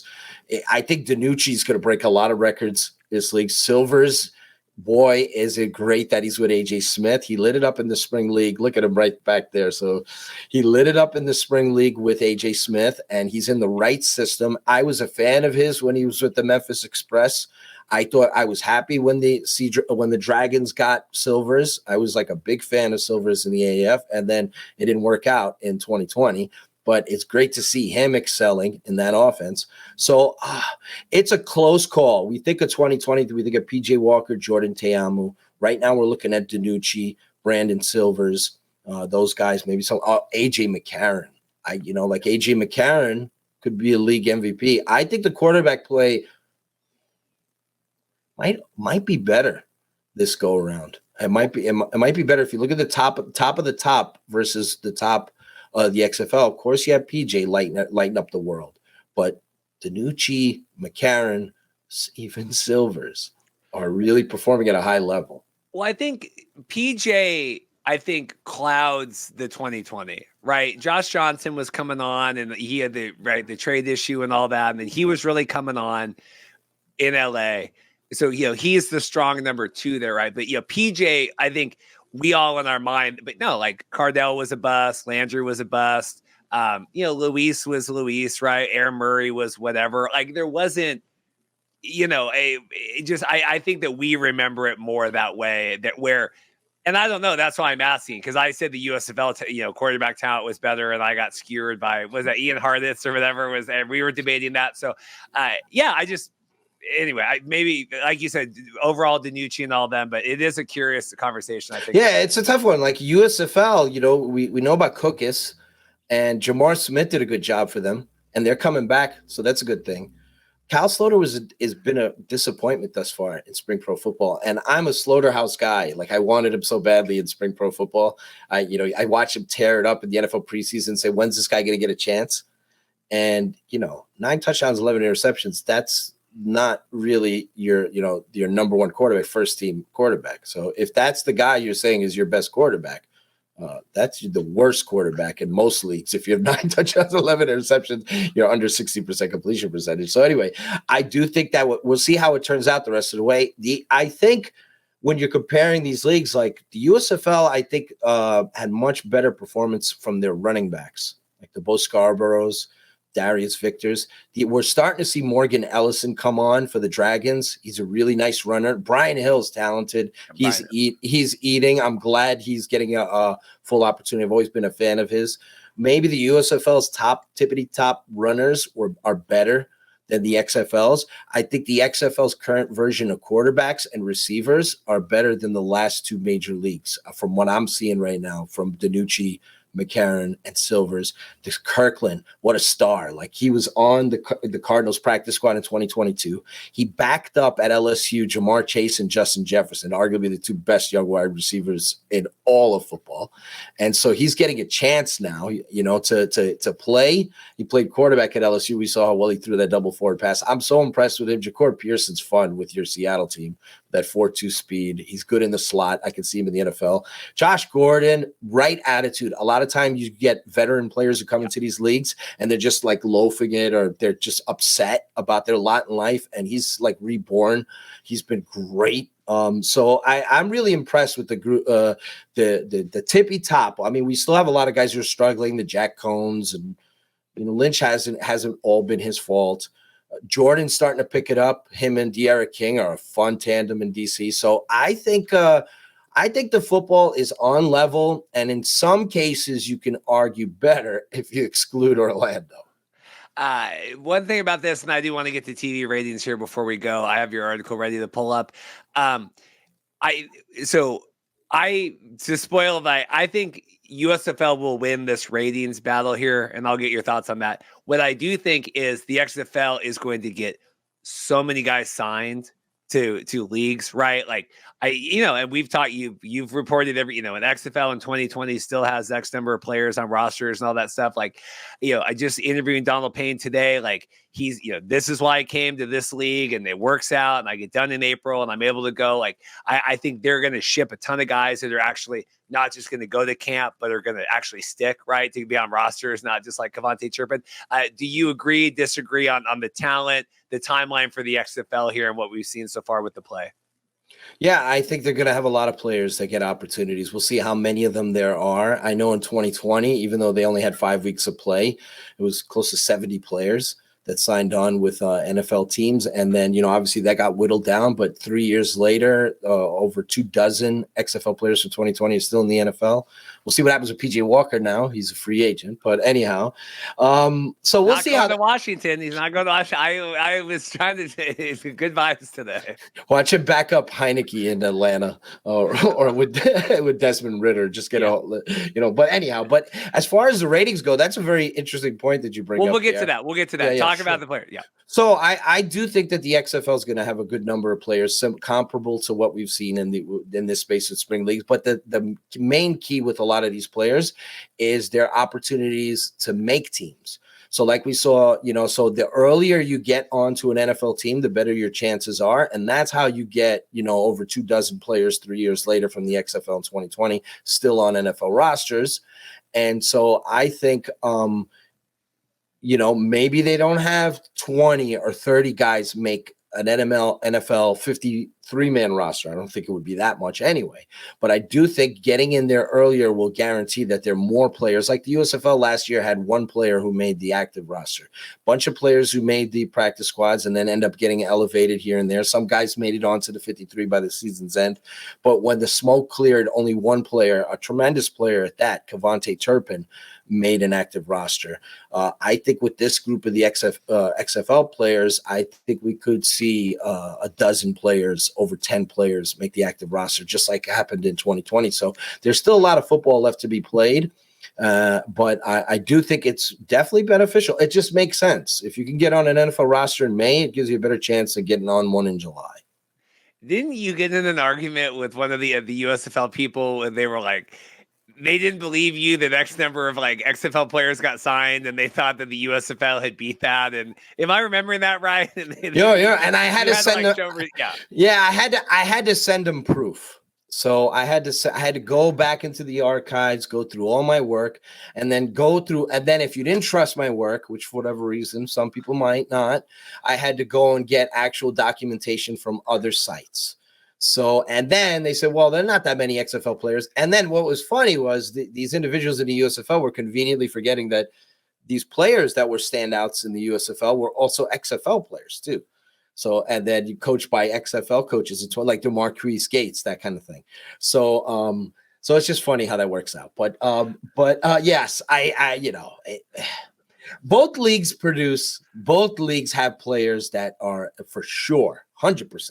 NFL quality players. It's just you run out of room in the NFL. So both leagues have players in the league that can play in the NFL. They don't get the opportunity to. And so that's what's great about these leagues. These guys, over 800 players getting a chance to play pro football, and it's going to give them a window and an opening to go play in the NFL again. So talking here ratings, and then we'll try to get out of here. I have your article this week. You've been tracking it every week, and we retweeted as well, talking about where on FX, the XFL, I think, is on average the second highest viewed program on there. And on ESPN, I think it's the same. I think first off, what are your thoughts, honestly, about 4 weeks of XFL TV ratings? I think the early network, because they've only had 2 network games. I think the early network games, I know that the expectation was that they would be higher. They averaged over 1.5 million viewers. Now, if you can do that's good number on network television. I don't know if they can sustain that and do that number consistently. We'll see. We'll find out. I think the cable ratings have been fine. The time slots are a little bit questionable. I think people don't understand when the Disney deal was announced with the XFL, a lot of people saw the FX portion of it and they thought, oh, that's just a throwaway. They'll just throw an extra game over there. And they didn't realize that a big component to why Disney wanted the XFL was because they want to build up FX and they want to build up ESPN Plus. And so that's kind of happening. Like FX, if you look at FX's shows, like I might have tweeted it out, like their top 4 shows, like their 4th highest rated show of the week had like 80,000 viewers. It was a movie. Right, which is like what FX is known for. I think it was like 86. FX has some movies. Yeah. Here, I'll pull it up here. Yeah, it was like 4. I think that the 4th highest, it might have been 4th or 5th, was a movie that did like 80,000 viewers. If I'm not mistaken, 87,000. There we go. So I mean, that just goes to show you. So the week prior, the XFL had 655,000 viewers. That 405,000 comes on a night, by the way, which I'm sure Reed went through this as well, where everybody was reaching out to him, where for whatever crazy reason on YouTube TV and Optimum and some other places, people did not have XFL games. So they got whatever that show's called, Mom or whatever. I don't watch it. Yeah. So so it took a while for the network to rectify that. And I had hundreds of people who reach out to me. Could you please contact them? And that's exactly what I did. So I ended up, it was a hassle. I'm trying to watch a damn game, and now I'm trying to connect with people and networks and trying to figure out what the issue is here, daylight savings, whatever the hell the excuse ended up being, or reason, I guess. Excuse is mean, I suppose. But anyhow, I think the ratings on cable are about what I expected them to be. Now, I measure it differently. See, I look at these things differently. When the USFL was on cable last season, they averaged 300,000 viewers, right? So when I look at TSL, forget about it. There were times when Nielsen had trouble for getting me the information because they didn't even register in the top 150 cable shows. So sometimes, and CFL games too. There are CFL games that have aired on ESPN2 and all that. ESPN News doesn't monitor the ratings anymore, but ESPN2 where they had like 80,000 viewers or less. So, and that's just the way it goes. So I think the cable numbers are right along where I thought they would be. The network, I thought their opening week for the XFL would be higher. I know the league thought it would be higher. They expected with The Rock and all that they would get a little bit of a stronger audience, even though the games are in the afternoon, not in prime time. The key measure with the XFL is how these games, I measure it differently. When the games are on ESPN Standard, I look at that differently. When they're on ABC network television, I look at that differently because those are more accessible networks that most people have rather than FX and what have you. I think ESPN Plus is a huge factor. I think the way people consume this media is a huge factor. It's skewed ratings for sure because this wasn't around 3 years ago. Full disclosure, I've watched every game on ESPN Plus, and I know a lot of people. I know I'm not alone in that. So a lot of people watch it that way. So anyhow, but I think the cable ratings are right on expectations. They're doing well in the demo. I think that we're going to see as the season goes along, March Madness, how they do on ESPN, and then eventually how they do on network television. I think network television, you'd like to see them do 700,000 and above. If they can do, because they're airing afternoon games. If they're in prime time, that's a different story. That's one thing we saw at USFL games last year. Like in week 5 last year, Fox had an afternoon game on, I believe it was Generals and the Maulers, where they had, I believe it was 600,000, 650,000 viewers. And then their primetime games would do a little bit better. They were doing 700, 800, 900,000. And the reason why that is more people are at home. So, I mean, that's just kind of the story there. Saturday afternoons, people do things. So anyhow, so I think when they get to, it's hard. You have to measure these ratings fairly. People, if you're comparing something on FX versus something on ABC, that's not really, it's not realistic to think that the cable games are going to do 1 million viewers. It's just not. Well, it's hard, and we'll get into this, the USFL, and, I think their TV schedule looks, very, very favorable here coming in. Yeah. But, when you have, week 2 of XFL in 2020, 3 or 4 games on network, and then all 4 games are on cable this time around. It's really hard to compare that. I mean, I'm just looking on here, like, week 2, USA, did 360,000 viewers, right, for Generals versus Panthers. I've just gotten a lot of, like, the ratings were bad on cable for the USFL. Everyone said they were terrible. Now they're whatever for the XFL, and they're saying that they're good. So I'm just trying to give you a platform to kind of share. Sure. And you know what's funny? I never said the USFLs, and I reported on it every week. I never said their ratings were bad on cable. That's kind of like, that's the thing. The ratings they got, the problem with the USFL's ratings on cable and in general was, for whatever reason, they weren't scoring very high in the 18 to 49 demo. So they weren't attracting a lot of younger viewers. So that was a little bit problematic to me. But in terms of the numbers, I was not surprised that they had games, obviously overall they averaged 300,000, but they had a game where it was 207,000 viewers, that kind of thing. It's also time slots. It's what station you're on. If you're on FS1, what day of the week are you on? These are all factors. What are you competing against? Like the XFL had that great Dragons Battlehawks ending a few weeks back. That game was on against the NHL, destroyed it. Was, like tripled the audience of the NHL that was on head-to-head at that time. And that's a big deal because you were talking about a new football league that's on FX, which is not known. People don't even know how to find it. It's not even known for this kind of like product. And then NHL, which regularly on their time slot. So I don't think the cable numbers to me for the XFL, more than respectable. I know the leagues are happy with it. If you have any sports entity and you put it on ESPN2 and it's the second highest rated thing on that damn network, then you're doing a halfway decent job.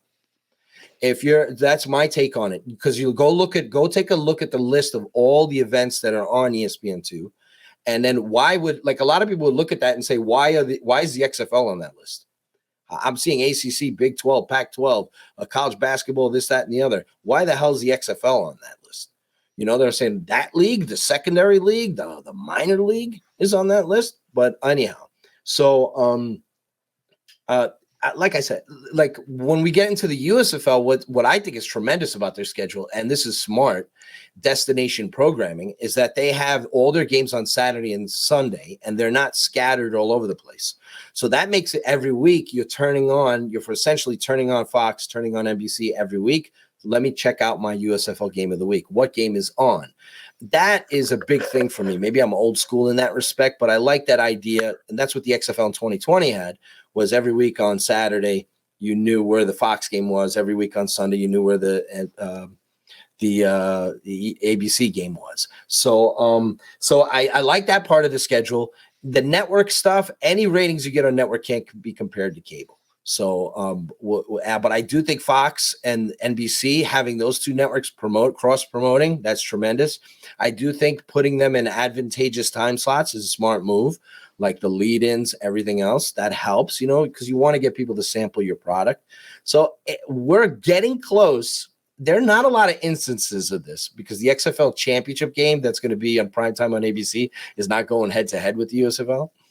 But which would have been interesting. But there are instances where there are XFL games and USFL games that will be head to head. If it's a network game versus an FX game, the network game is going to win. I'm just worried, and I want to pull up here. So I have the USFL here. Like I said, I think they're going to really kill in the ratings. When you see this and you see that there's 18 games on Fox and there's 11 on NBC, and I'm scared to see the press releases that will be shared. The highest viewed alternative football weekend in America in the last 30 years, or like whatever. But that's what people are going to do. They're going to compare. So I just again, I questioned at the top. You say, well, this is all by design, and that can be a thing. But then you also say, well, some of these are on smaller networks and they have lower expectations, and so you can say they're looking for that, and that can be questioned or not as well. But in terms of 700,000 viewers on FX or 600,000, you feel like them flexing them to the bigger channels now, that's a sign of them being positive about it, not, oh shoot, now we got to get these on the bigger margins. They're definitely positive about it. That's why they were moved, because they think they can do better. So it's like, wow, we did this on FX. I think we can do better on this, because like I said, they had that Battlehawks Dragons game on Thursday night, and it obliterated everything that was on ESPN. It blew them out the water. Every single head to head, even the ESPN press release had it noted. That game, it may not have been a lot of a ton of viewers. I think it was 553,000 during the game, but that rating on FX, if that game was on ESPN, would have been done much better. And that's why they want to get those kind of games on ESPN, because they're destroying the games. These FX games have no business destroying games that are on ESPN, being higher rated than ESPN and ESPN2 games. So, of course, ESPN's going to want to have the property that's more popular. So I know the media spin out there, because, there's some people that are in bed with certain outlets, was, they're panicking. This is why they're doing this. No, they were overly pleased and surprised by the numbers, and they see a product that's part of their umbrella that's doing better in a different area, and we need to do better on this side of the fence. So like if we got 200,000 on this, let's grab the 553,000 in FX and put it over here. And just, can I just say, like, if you are inclined to be tribal towards USFL or XFL or CFL, whatever, like, if you are inclined to go like yell at people on Twitter and spend time, like, go yell at like Mike Florio or someone that's like takes 16 seconds away from covering like the combine to, write a little, XFL ratings down 50%, send, and then back, like, go yell at him. Like, go yell at him and the money he makes and the stature he has. Like, don't yell at us and, that Mike's balancing, taking care of his sister, move, and then trying to come on this show. And like, that's my 2 cents. Like, go fight people, go aim up to go take care of that. I try my best to provide context. I did this during the USFL season because a lot of people, there were some people, although there's media members that were conveniently, willfully ignoring things. There's some people out there that were like spinning things because it got to the point on Fox and NBC where the ratings were going down even on network television. Where if you go and you find week 5 last year, they had 600,000 viewers. 600,000 viewers, by the way, is what the XFL just did on FX a week ago, 665. They had 600,000 viewers on Fox. So there were periods. The network games are going to get higher ratings. There's no doubt about it. Where you're situated is a factor. You would hope if you're the USFL an opening weekend that their opening game with the Stallions and Generals does over 2 million viewers. You would hope that would be the mark. Their championship game, whatever it was, I think did 1.5 million. Maybe the peak was 1.6, 1.7, whatever. So you would hope that opening game, that's a big barometer there. 1.52. 1.52. Yeah, 1.52 on Fox. And so you would hope that, that's what they do in week 1. You would hope something like in that range, maybe more, 2 million. They didn't average 1.5 million during their entire season on Fox. They were under 1 million viewers on network television in their entire regular season last year. And their ratings went down on network television. Their championship game went up, which was an encouraging sign. That means people cared and they want to see what the game was about. And they had a very good championship game, the Stallions and the Stars there. So I think there's not a lot of – the problem with the headlines that are put out by the Mike Florios and everyone else is there's not a lot of nuance. And people don't bring up context. You have to, if you're reporting a story, you have to bring up context. Because you can easily say, oh my God, they had 1.5 million viewers last week for the Battlehawks, and this week the Battlehawks only did 553. Well, you go, well, the Battlehawks only did 553 because they were on FX. And also, by the way, they slaughtered every other sports event at the same time in that time slot, everything on ESPN. So there's got to be a level of, because it's easy to go, wow, they did 1.6 million viewers against San Antonio. The next week, they only did 550,000. What a disaster. But if you're not mentioning the fact that they weren't on network television, what day of the week they were on, what station, then you're not really being honest about it. I'll be curious here as we get to the second half of the XFL season, how much interest there still is, right? And that's obviously I'm saying the obvious, but like for me producing this show, right? USFL, like I could not pay for YouTube views last year to get people watch, and I would bring on people from, Mark would come on from Yahoo. I'd bring on, broadcast, like, we'd have Brock Heward on. Like, I could not get people to like care about this outside of like the hardcore. And I tried to be very honest with like what, we went up to Canada last year. I was not expecting the very high viewership for our Grey Cup show. YouTube algorithm, it ended up, it's the highest viewed show we've ever done. Like, I try to be why don't we talk a lot of fan control football?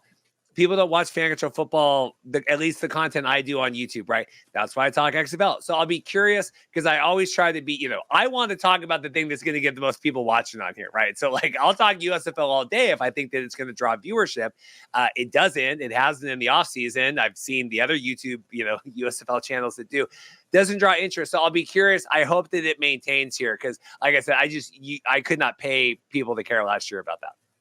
Yeah, I think by the time they get to the championship game at the end of the season, you're hoping that that the XFL has a matching audience of week 1 or better. If you can do that, so we'll see. If you could, the USFL last year, they did a simulcast on opening night. I think they got 3 million viewers. 1.5 each, yeah. By the end of the season, they had 1.5 million, whatever, average, and maybe their peak viewership was a little higher. Now, we'll see what game we get. Now, if it's Houston and DC, that's going to be an awesome game. If for some crazy reason we got St. Louis in the XFL championship game, I don't think this is going to happen, but if it's St. Louis versus San Antonio, and you got San Antonio home for the XFL championship game with 2 weeks in between the playoffs and the championship game, I think Battlehawks fans will travel to that game. San Antonio fans will fill that stadium. That stadium will be packed. And then that Saturday night on ABC, optimum spot, prime time. That's when you get the majority of your viewers because people are at home. So that was the case. If you go back and watch the viewership last year, viewership numbers for the USFL, their primetime games are better than their afternoon games. So we'll see how it goes there. But I do think that there's different. You have to grade it differently when it's on network television than when it's on FX. It's a different animal. And I think for the USFL, they could knock it out of the park. I mean, but, I think they'll do better than they did last year. I think one thing, they're going to have more fans at their games because now they have 4 hubs. So that'll help their product from a visual standpoint because a lot of casual people turned on the games. I know the attendance for several of those games, there were under 200 fans. There was one game where it was 83 fans. So, I mean, and people were allowed to come into the stadium. So for free, family members, that kind of thing. So I think having attendance, having home games for teams like Memphis and what have you, or the Panthers, that's going to help. Just that energy, even if it's not 30, 40,000, just actually, that's the big thing with the XFL that I've noticed too. That's a big step up, makes this product better than the USFL 2022 product. You have engaged fans that are into it. Even that Seattle Dragons fan crowd last week was hot.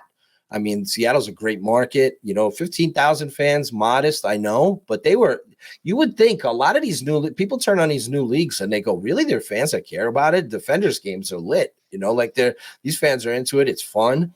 And we saw the Battlehawks, them setting the XFL record there.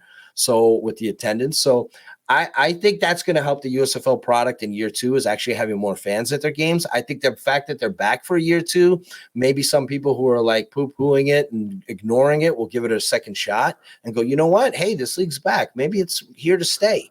And so I think there's a lot of positive things moving forward for the USFL. I think their product will be fun. I'll be watching every game. I cover the Generals, just wrote an article about them. So, I mean, it's going to be interesting to monitor when these leagues are going head to head. We only get a small stretch of the XFL season that's head to head with the USFL. That's very late in the XFL year.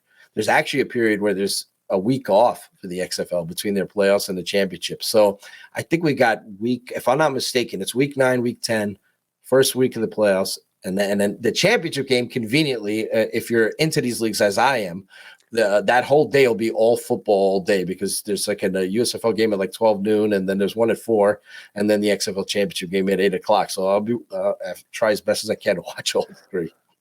I'll just be happy I can watch real football again. I'll be happy when April comes around and I can watch real football. That make me happy. Yeah, real football. I will. Just the last thing for me, and then I'll give you the floor, and then we'll probably get out of here because it's been an hour plus here. I think we're good. I did the live show in Dallas. Does real football get to use the fake football league's rules? Yeah, like they could, anyway. I'm sorry, go ahead. No, that I will tell you that I said on the Monday thing with Jack with USFL News tweet now, like, oh, talk about the double forward pass. I'm like, cry harder. Like, I get the F out of here. Let me just say this. If people think I am inflammatory online, you do not want to know what I really think about anything. It's just, this whole thing has been a learning process. We get in, it's been 3 years. We're getting ready for the thing. We do the XFL live show. It's fine. We did find viewers. It's fine. It wasn't the highest view live stream. It wasn't the lowest view live stream. Like, we had good viewership, added some subscribers. I turned around from doing the show where, I'm expecting to see, lines of people out the door, right, from the Renegades Stadium, because I'm sitting there, with my back. we were in DC back in 2020. Mark's doing this show. People are hanging off the rafters. The Chalk Talk guys are there. It's out of control. And I'm like, I get down and I go, this is different, just very different than it was. And, and like we've talked about the whole time, by design, whatever it is, but like. Right, well, Reed, you're on it. You're on it, because if you ask anybody close to me, anybody I've talked to about this, I didn't feel the same anticipation or buzz, maybe not just from personally for this league, that I felt for the XFL in 2020. And, and it has to do a lot with the lack of promotion, lack of buildup, lack of energy spent. That is part of their strategy. I honestly don't think it was a great strategy. I think I know that we know by the DigiDay article we talked about, they've spent a bare bones amount of money in promotion and marketing. That's the proof, right? It's an embarrassingly low figure. So we know that's proof of their strategy. But I didn't feel the anticipation and buzz for XFL 2023 like I did in 2020. And maybe this doesn't add up a lot, but I do know that there's a lot of people, we talked about the USFL loyalists that don't watch the league or don't want to watch it, don't want to acknowledge its presence. There's some people from the XFL 2020, and I know this is like a small selection of people, it's more of an inside thing, but there's some people I know that I speak with that have a lot of bitterness and are not interested in this version of the XFL because they're not a part of it anymore. So they're not invested in it as they were. And there wasn't in St. Louis, that's a different animal. St. Louis, we knew from day one that St. Louis would be back. That market is so amazing. That city's amazing. That energy, it's great that they got off to a good start. We saw what they did with the 38,000 fans. We saw how great that atmosphere was. That was awesome. You live for those kind of settings in these kind of leagues, right? You want these leagues to have that. You want the entire league to have that, but you want that kind of success. So they lived up to it. Even though they tweaked the Battlehawks logo, they lived up to the 2020 feel of it. The rest of the league, there wasn't that I think there was the league, they debuted, a lot of the stuff came in late. The Vegas Stadium came in late. We saw what happened with that, with ticket sales and then the field quality and all that. We saw Player 54 is a tremendous show. That's late to the party. Like they wanted to do a full rampway months before to get you into the league before the league launches. So they ended up introducing that before the season, and it's well produced. Peter Berg, all that. I love watching it. Anybody who hasn't checked it out, check it out. Very cool stuff. Especially the last couple episodes. They got a new one coming up this week. But anyhow, I think that this league it's hard to recapture. They've recaptured in St. Louis. It's very difficult to recapture the magic they had in 2020. So, and I think a lot of people don't feel the same way that they do back then. So, and I definitely felt it leading in. So I'm not surprised in some of the markets that, the attendance wasn't. The Beer Snake lives. St. Louis is on fire, no doubt. But, and as it should be. But it's, there definitely was a little bit less anticipation and buildup for this. It wasn't promoted the way you'd think a league would promote itself before launching. I had to refrain from telling Matt Barrie, I would have been on the floor drunk if I had had a shot every time you guys talked about the Beer Snake at Audi Field. But they got to have something to talk about. Last comment for me, I'll give you the floor and then we'll get out of here.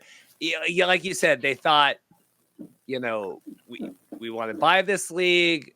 We want to utilize the league. We don't want to, we don't want to acknowledge too much. You've talked. We don't want to be compared too much. Like you said, for whatever reason, and I guess I don't know if it's like ignorance, like we did not know how to do this, or if some of the things they did in 2020 we purposely don't want to do, like the Bailey Carlin, embracing XFL show, bringing in Alan and Brian, and not that I like, but hooking up with Mark more and utilizing that partnership. I'm not like I'm the incendiary one. Like, go with someone that's going to play ball. But like, for whatever reason, like I said, I don't know if it's ignorance or choice, but for whatever reason, they left a lot of things that they could have done. And I would love to know the thought process behind that in 20 years. or 10 years or whatever. Right. Yeah. Well, I'm sure we get the full story on that. I do know that this league is spending less. You know, they made we do know that by the facts, right? We know by the hub, we know by the traveling. So this is all stuff that I went over already. So we know that by the marketing. So we do know this league's spending a lot less than the McMahon Group did. And you know, they didn't plant their their seeds in each individual market, which that would have helped too, right? So that's also spending money as well. So these are things I've enjoyed the league. I can't wait. I don't know when this airs, but I can't wait until the Thursday night game. I'll be staying up late to watch that one. I'm interested in June Jones against AJ Smith. Those two offenses. It's going to be fun as hell. So I'm looking forward to DC. So I'm enjoying the league. I'm getting into the season. The last time you had a great tweet online where you posted, you know, the anniversary, if you want to call it that, of the XFL closing shop back in 2020 because of COVID and everything else. And I'm just happy where it's not lost on me that we're approaching week 5. And I'm just happy that, you know, it looks like now, I might jinx it, but it looks like we're actually going to complete an XFL season, crown an XFL champion. I'm really excited about that. The football continues to get better. And as they get towards the playoff run, it's going to get more exciting because the games are going to mean more. So and we're going to see that with the crazy Brahmas Renegades games coming up. I also think it's kind of funny that XFL teams are acting like pro football teams. They're firing coordinators, they're reshuffling their coaching staffs. It's not one of those leagues where people are just going through the motions and they don't care. Like these guys are actually out there going all in, trying to win like a normal pro football team would. So I'm excited. The football aspects to me, I'm very excited about. You mean they weren't like Jeff Fisher and they just didn't show up to practice and then they didn't want to come back and now letting other people run the practices and more concerned about fishing. You know, that's the thing. You want to get people in these leagues that are like fully invested, that are not just doing this as a side gig, like just to make a little extra money and all that. So it's great to like the energetic, the Anthony Becks, Reggie Barlows, all these guys, watching them, you know, move up the ladder. And this is so great. I'm so happy for those guys. I'm really happy for Barlow. He's a winning coach at college level. I'm happy for Wade Phillips back in the game. I think AJ Smith's a major star. There's so many great stories in the league to focus in on, you know, once you get past the business stuff. Well, Mike, this has been long overdue. I think this should be good. I appreciate it. You know, like I said, it's all love on here, and this could be breaking news on here. We just got an email. Actually, this official statement from the Guardians. Whoa. Upon completing a formal review that included players, coach, and XFL staff conducted by an outside firm, it has been determined the allegations of impropriety were unsubstantiated and there was no basis for disciplinary action against Orlando Guardians quarterback Quentin Dormady. This is perfect, Reed. I know we've gone on forever and a day, but this is definitely something to talk about, the Quentin Dormady story, because I knew this was BS from day one, and I even made mention to it in a recent article talking about how this one of his teammates made up a bogus story about him giving up plays. So I think that's tremendous that this story has come out, that they've determined that he had no wrongdoing, and that he's back in the league. That story blew up. That story definitely blew up, and it shined a negative light on the league, made the league look bad. Like, oh, look at these low rent players, like giving away plays and all this other madness. It turns out it wasn't true. That's why I didn't run with it like other outlets did. We saw that idiot Don Harris in San Antonio run with the story of the Brahmas firing their football GM. And then all of a sudden he was saying that there will be league-wide cuts and everything else. People accept nonsense like that. So it's good. It's good to see. That's good news. That's good news. That's like the worst sin. Like they were NFL, XFL teams, football teams, organizations, they'd much rather hear that you got into some skirmish issue with the law than you actually, it's like a mortal sin to betray your own team by giving away plays. I mean, that's like a football sin. So that's good to hear that they investigated it and they found out that he didn't do it, which I knew he didn't. One of his teammates, so I can't really say too much about, but one of his teammates actually released that story out there and to make him look bad, and it's not true. I never wanted to make, I actually was going to make a really poor joke, but I'm not going to do it. Anyway, there we go. I appreciate your time, Mike. Breaking news, tweeted it out here. Appreciate it. And, just people don't understand all the things that Mike does. To take an hour and 25 minutes here to come on the show just means a lot. But people do like, and the same with like you were talking the top with the sports podcast group and all that, like people don't understand. And I think the XFL is understanding, and I wish the USFL, like the people that really cover your league day to day, do this as a passion project. And so like I appreciate every help I get, because, like this is all it is, right? Like Matt Barrie coming on, or you coming on, or, Matt with the Guardians getting, Payne on, and Donald Payne on, like all that. Just, it means a lot. So thank you, Mike. You do great work and keep up everything. Thank you, man. And it's like, you deserve all the success you get, all the hard work you put in. Like, I wish I had more time to cover these leagues, to be honest, with life and everything else. I'm paid to write about these leagues, and I wish I had more time to dedicate to it. So I'm trying as best as I can with the CFL, XFL, USFL on horizon, and the NFL, and Aaron Rodgers and the New York Jets. So, hey, they got to take a chance. They've been bad for so long. I don't blame them for taking a shot. It could backfire, but if it does, they're back to the same place they were anyway. So why not add greatness? Why not add Lamar Jackson? Well, that's an interesting one. Now we'll see what. Yeah, I love Lamar Jackson. I think it's a question of the compensation package involved. I think when we look at, we'll find Aaron out. Rodgers is getting paid $58 million. No. I mean, in terms of like draft compensation, I want to see what the Jets give up, because I want to see. I would prefer over the long haul Lamar Jackson, provided he stays healthy. I'd prefer him, obviously, right? He's younger, but it's a question of you definitely have to give the largest contract in the history of the NFL to Lamar Jackson, and then you also have to give up 2 first-round draft picks. So, whereas we'll see what the Jets give up. I mean, maybe I'll be upset tomorrow when I find out Elijah Moore and a second-round pick have been sent over to Green Bay, but we haven't seen the compensation level yet for the trade, so Green Bay might hold it up. But anyhow, yes, Lamar Jackson would be tremendous, but there are a couple like things you have to concern yourself with in terms of losing significant draft capital. Well, Mike, we'll let you go. Thanks again, and stay safe. Thank you, Reed, for having me on. Appreciate it.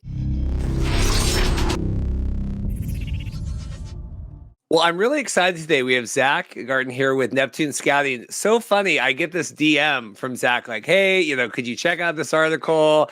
I did some film breakdown of the XFL. I'm like, this is awesome. Like, you should just please come on the show. And I know that you do, I know you, and I know that you've done other podcasting and shows and stuff, but I'm like, we got to get this man on the show. So Zach, how are you doing?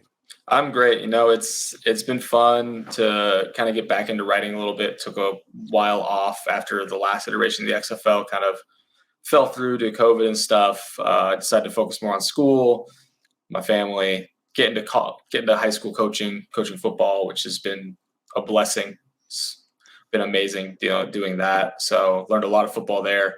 So it's been fun to take a break from writing, but now that I'm getting back writing a little more often with a little more regularity, it's been really, really good to kind of flex those different kind of muscles. Well, I'm excited. Zach said I'm going to nerd out on football. So I think that's okay. I think our listeners, I've always said I'm not the X's and O's guy. I can kind of make the platform here. So I call it halfway. We're approaching halfway through, and I guess I shouldn't jinx anything because we all know what happened back in 2020. But here we are, approaching the midway point. Thoughts overall? A, B, C, D, F. Grades on the XFL. So far, if we just want to look at a football standpoint, I'd say it's a B for what we'd expect. At the highest level, like the Houston's, the St. Louis. I think St. Louis has been really, really well coached for what we expected. And like even Seattle's been good. San Antonio's been a little underrated coaching wise on one side of the ball. The other side's been a mess. We kind of see what's going on there, but we'll get into that a little later. But overall, just like there's a lot of diversity scheme wise, which I like a little more than the NFL, because now the NFL has become very much, you see a lot of similar schemes go through because they work. So it's a copycat league up there. It always has been. This one's a little more similar to high school, college ball, where there's a lot of diversity in how people run their schemes. I mean, we see the run and shoot. We haven't seen the run and shoot in the NFL for ages, for reasons like body types, defenses have caught up, things like that. But it works down here, and it's really fun to see. So I'd give it a B+ football. Some of the player performances, a little iffy.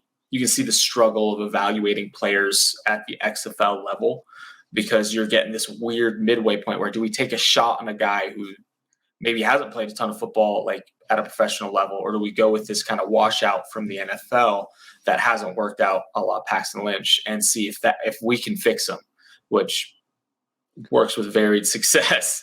Or do you trust a guy like AJ McCarron, who maybe hasn't had a ton of success in the NFL, but he's a long time backup, which is kind of hard to get because they make good money up there. I mean, Mike White got $8 million a year down in Miami and stuff like that. So getting guys like that is not usually feasible, but you can tease one or two guys who want to play football down here, and getting guys like that personally, I think, is the best thing because you get those NFL level offenses from those guys. You can watch St. Louis. That's an NFL offense. It is through and through, all the motion, all the different formations, all the different personnels. They've started to spread it out more because they got the receivers to do so. But even early in the season, there's a lot more condensed 12 personnel, 20, like a little bit of 20 personnel, like stuff like that to get the running game going. And we'll talk about that more later. But overall, really, it's good football. I think some people have said that, oh, this is better than the NFL. I wouldn't go that far.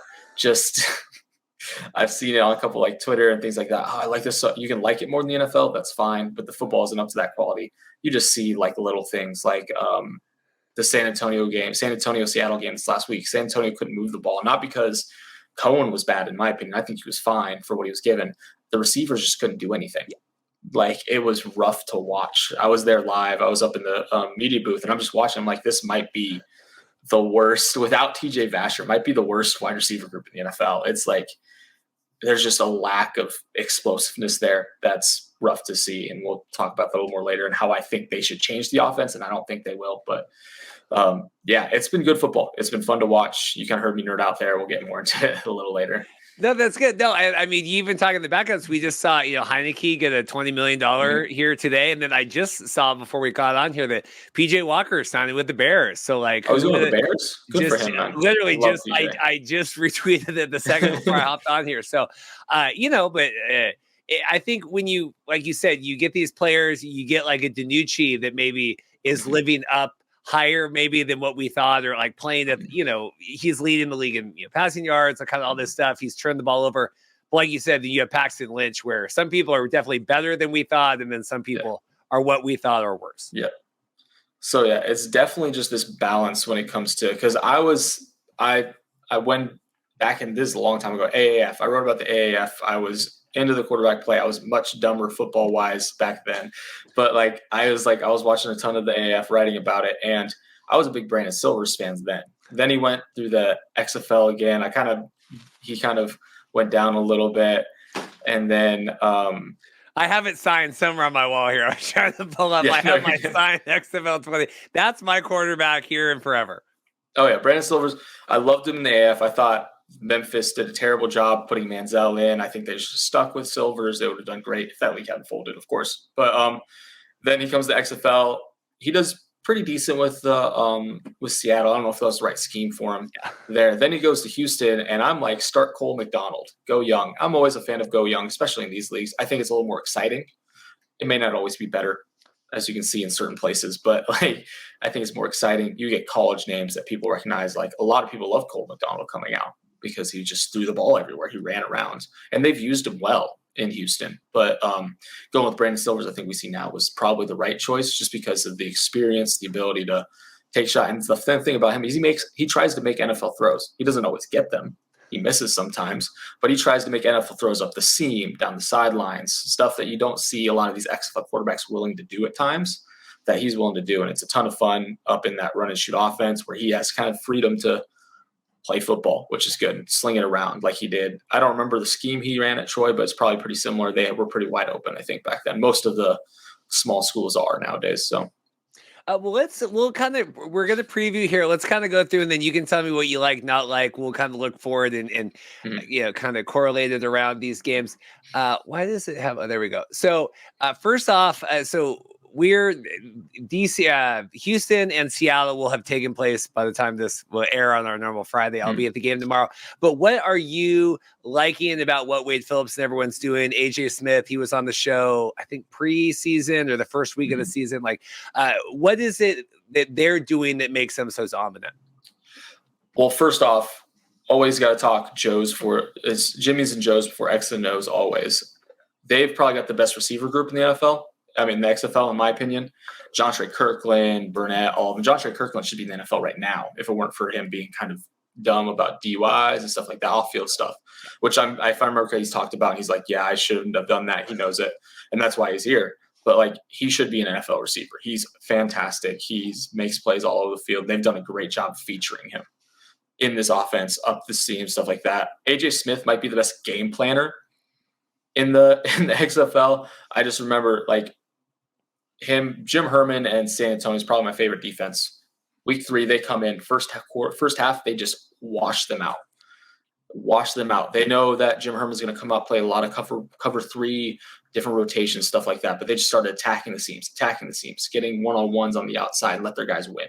And he does a great job of that. Heck, this past week against Orlando, I don't think he didn't throw the ball for the first quarter and a half, I think, until like maybe the 2-minute warning going into halftime. He knows what he's doing. He knows, he said before, I've heard it on the broadcast, that he said he doesn't, if he didn't have to run, he wouldn't, which is a ton of fun, especially in the run and shoot.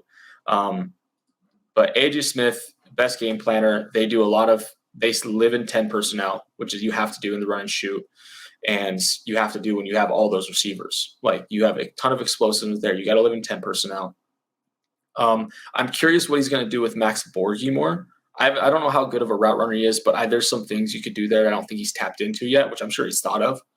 Motioning him out of the backfield into empty, things like that. Just being a little more creative with him in the future, which could be a lot of fun. But as of right now, that Houston Roughnecks offense is just dynamite, partially because the receivers are so good and they win against one-on-one. So if you try to man them up, which I think Seattle's going to do, they did it to great success against San Antonio, but it was a different scale of receiver. But they're going to probably stick to their guns, try to man it, make it so you have to throw those tough balls and see if they can make plays, because otherwise they're just going to make their reads in the run and shoot and kind of make things happen there. So go ahead.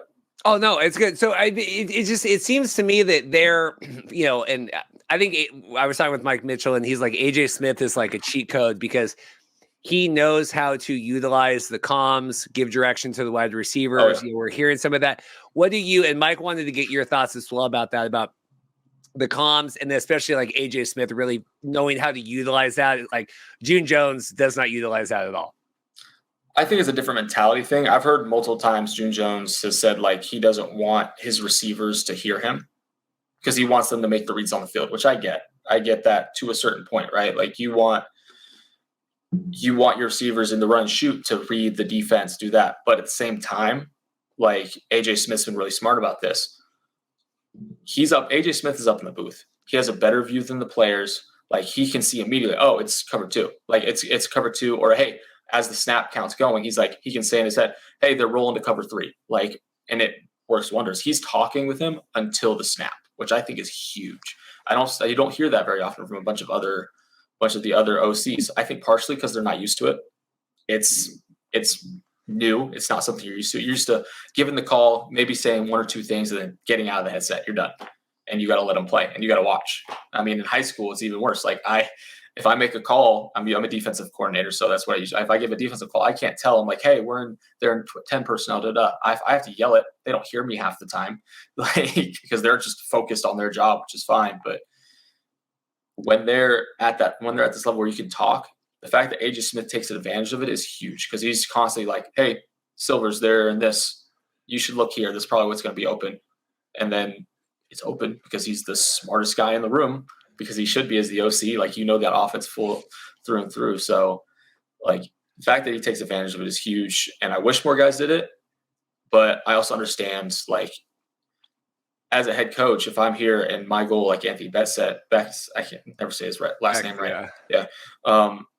Said my goal is to get everybody in the NFL. You may not want to overuse the comms because they're not going to get that in the NFL. One guy's going to get the comms. They're not going to change it anytime soon. It's just how the NFL is, which is fine, whatever. But you're not going to get that kind of access as a wide receiver. So I understand maybe wanting to get them ready, but at the same time, your goal is to win games.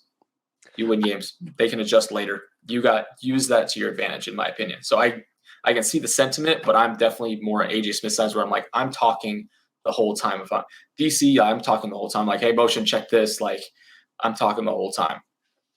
I think that's a fascinating discussion because I was, this whole time I'm listening, I'm thinking like, yeah, do we see an evolution, right? Do more, next year we see some other OCs figure that out. Like, but then back, here in the XFL, it's 1 foot in bounds, right? If we're really trying to get players ready to go to the NFL, right, we should play pro rules. We've had that debate. So like, yeah, I think your operative is to win now. I think AJ Smith is using that. And I will be curious if more people pick up on that or if they just aren't smart enough to utilize that. Yeah. People watch strategy shows for 20 years and they'll figure out why some people can win and other people can't. So it's very interesting there. I like that. Yeah, no. And with like 1 foot in bounds, part of me is I think that's more of a viewer thing because rule of cool, man. Like you see some really cool catches in the NFL that are 1 foot and they don't count. But like you're in the XFL, you got to get people to watch. So if you're ruling catches out of bounds when they only get 1 foot in, because it was even though it was super cool, like people are going to lose interest. So rule of cool at some point is like hey, you know what? We're going to make that rule, make it cool, and have some fun with it.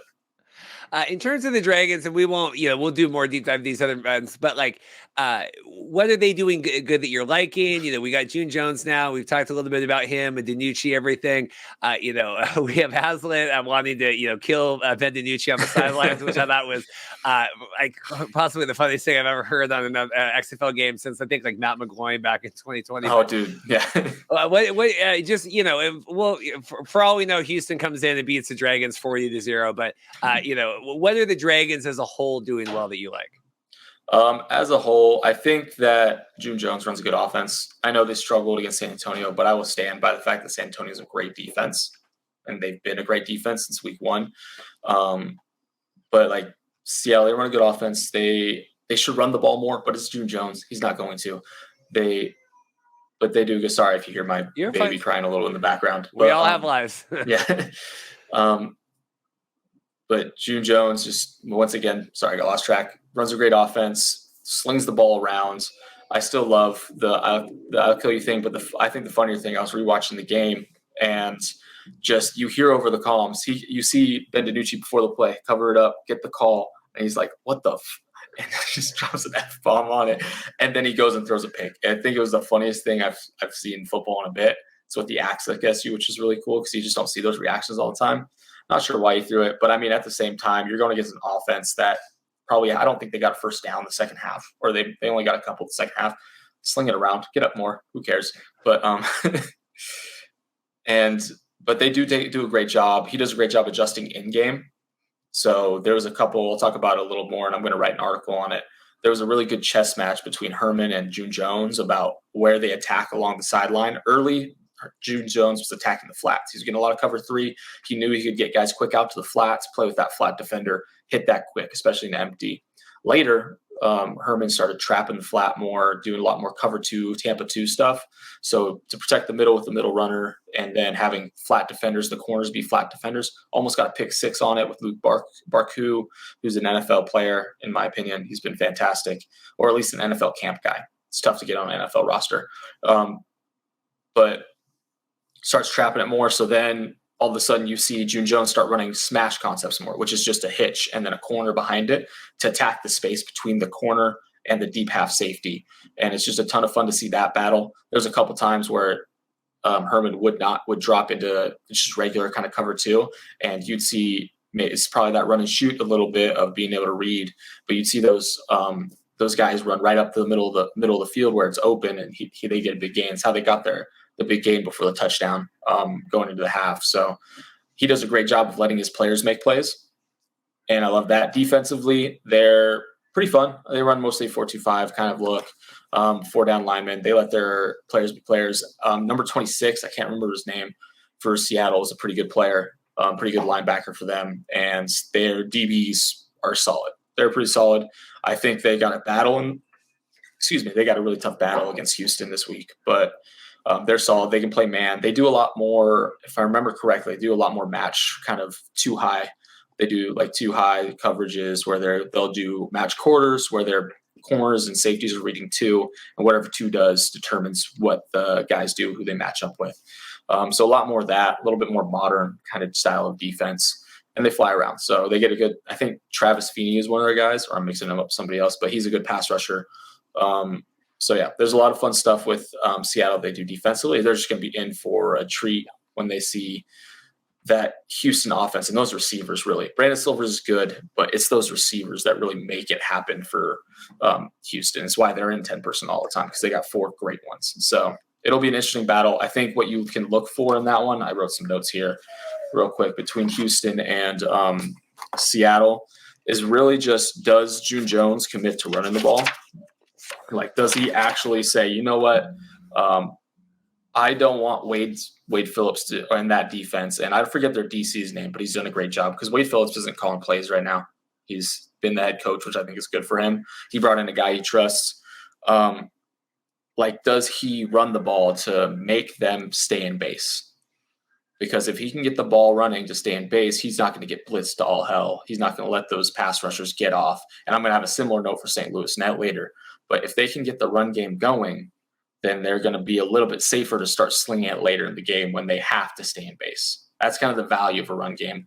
You don't have to run for 1,000,000 yards. Like, it's not it. Like, but there's value in being able to run the ball to keep the box heavier and make passing easier.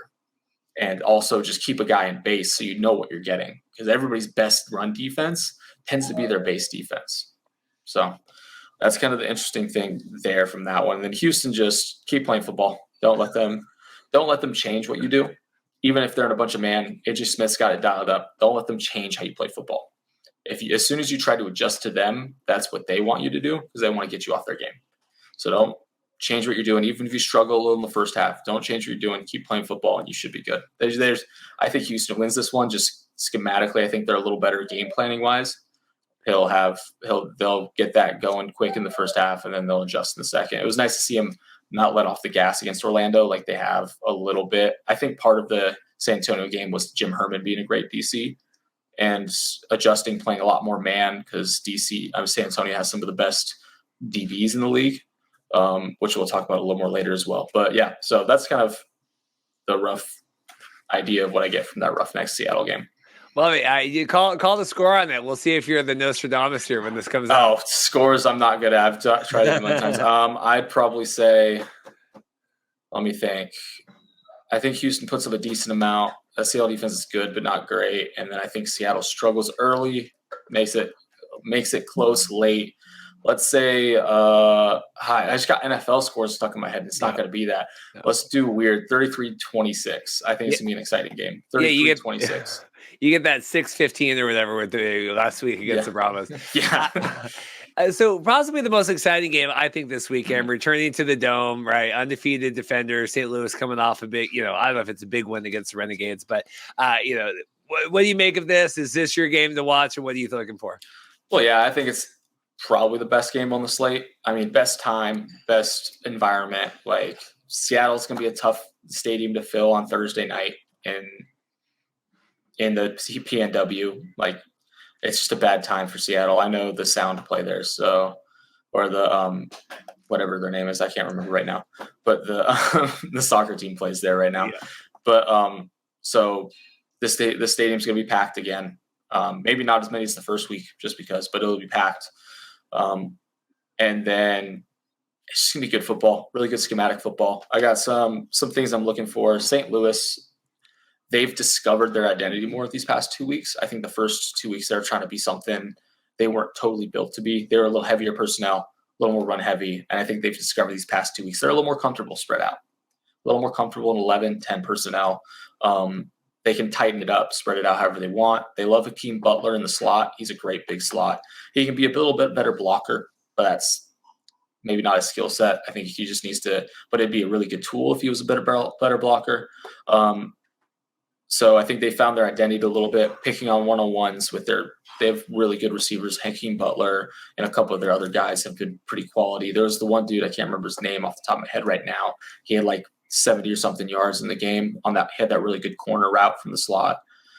He played well, but the big thing in this game for me, for that St. Louis offense, is can they run the ball? It's very similar to Seattle. Is if they run the ball well, it gets DC and Greg Williams into base looks that they can then find their matchups that they want, and win on those in the passing game. So I don't care how you do it. They did some fun pin and pull stuff last week where they've got guards, tackles pinning down blocking linemen, pulling the other linemen around. Usually it was a center guard in the Arlington game. That was a ton of fun. Didn't work because Hakeem Putler missed a block on one of them, but if he had made the block, there would have been a lot of green grass for Brian Hill. And overall, there was still really good running against a pretty decent Arlington defense. So if they can establish the run, it makes it a lot easier. I know I sound very old school when I say that, but if they can get the run going the first half to at least show that it's there, right, then you can start throwing a little more, get a little more comfortable, slow down the pass rush and the blitzing of Greg Williams, because Greg Williams is aggressive. Always has been, always will be. Go ahead. Well, and there was, I can't remember who, one of the ESPN guys I had on a week or two ago was talking to Greg Williams and like his pre-snap, and he's almost kind of like if AJ Smith's kind of breaking in on offense and figuring out his things, Greg Williams is excelling on the defensive side and what he's able to kind of do pre-snap, right? Is that you're saying, establish the run, kind of stop him from doing that, but what do you look at Greg to do in this game?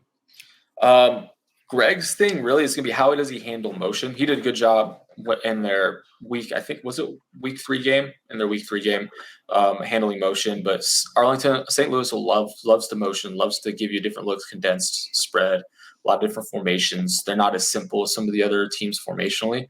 So I think him handling motion, is he going to go a lot more zone with the motion? If I remember correctly, he did against week 3 when he was doing a little more rotating stuff like that. Or is he going to go man, bump it over, trust his DBs and blitz? Because at his core, Greg Williams is a blitzing guy. He wants to blitz. He wants to play cover 1. He wants to play man, and he wants to blitz. I still remember that week 1 game against Vegas. One of the first things he stalled was something, I think he called it, I don't remember what he called it. He called it like something with O, but it's cover 0. Man, just man across the board. We're sending 7.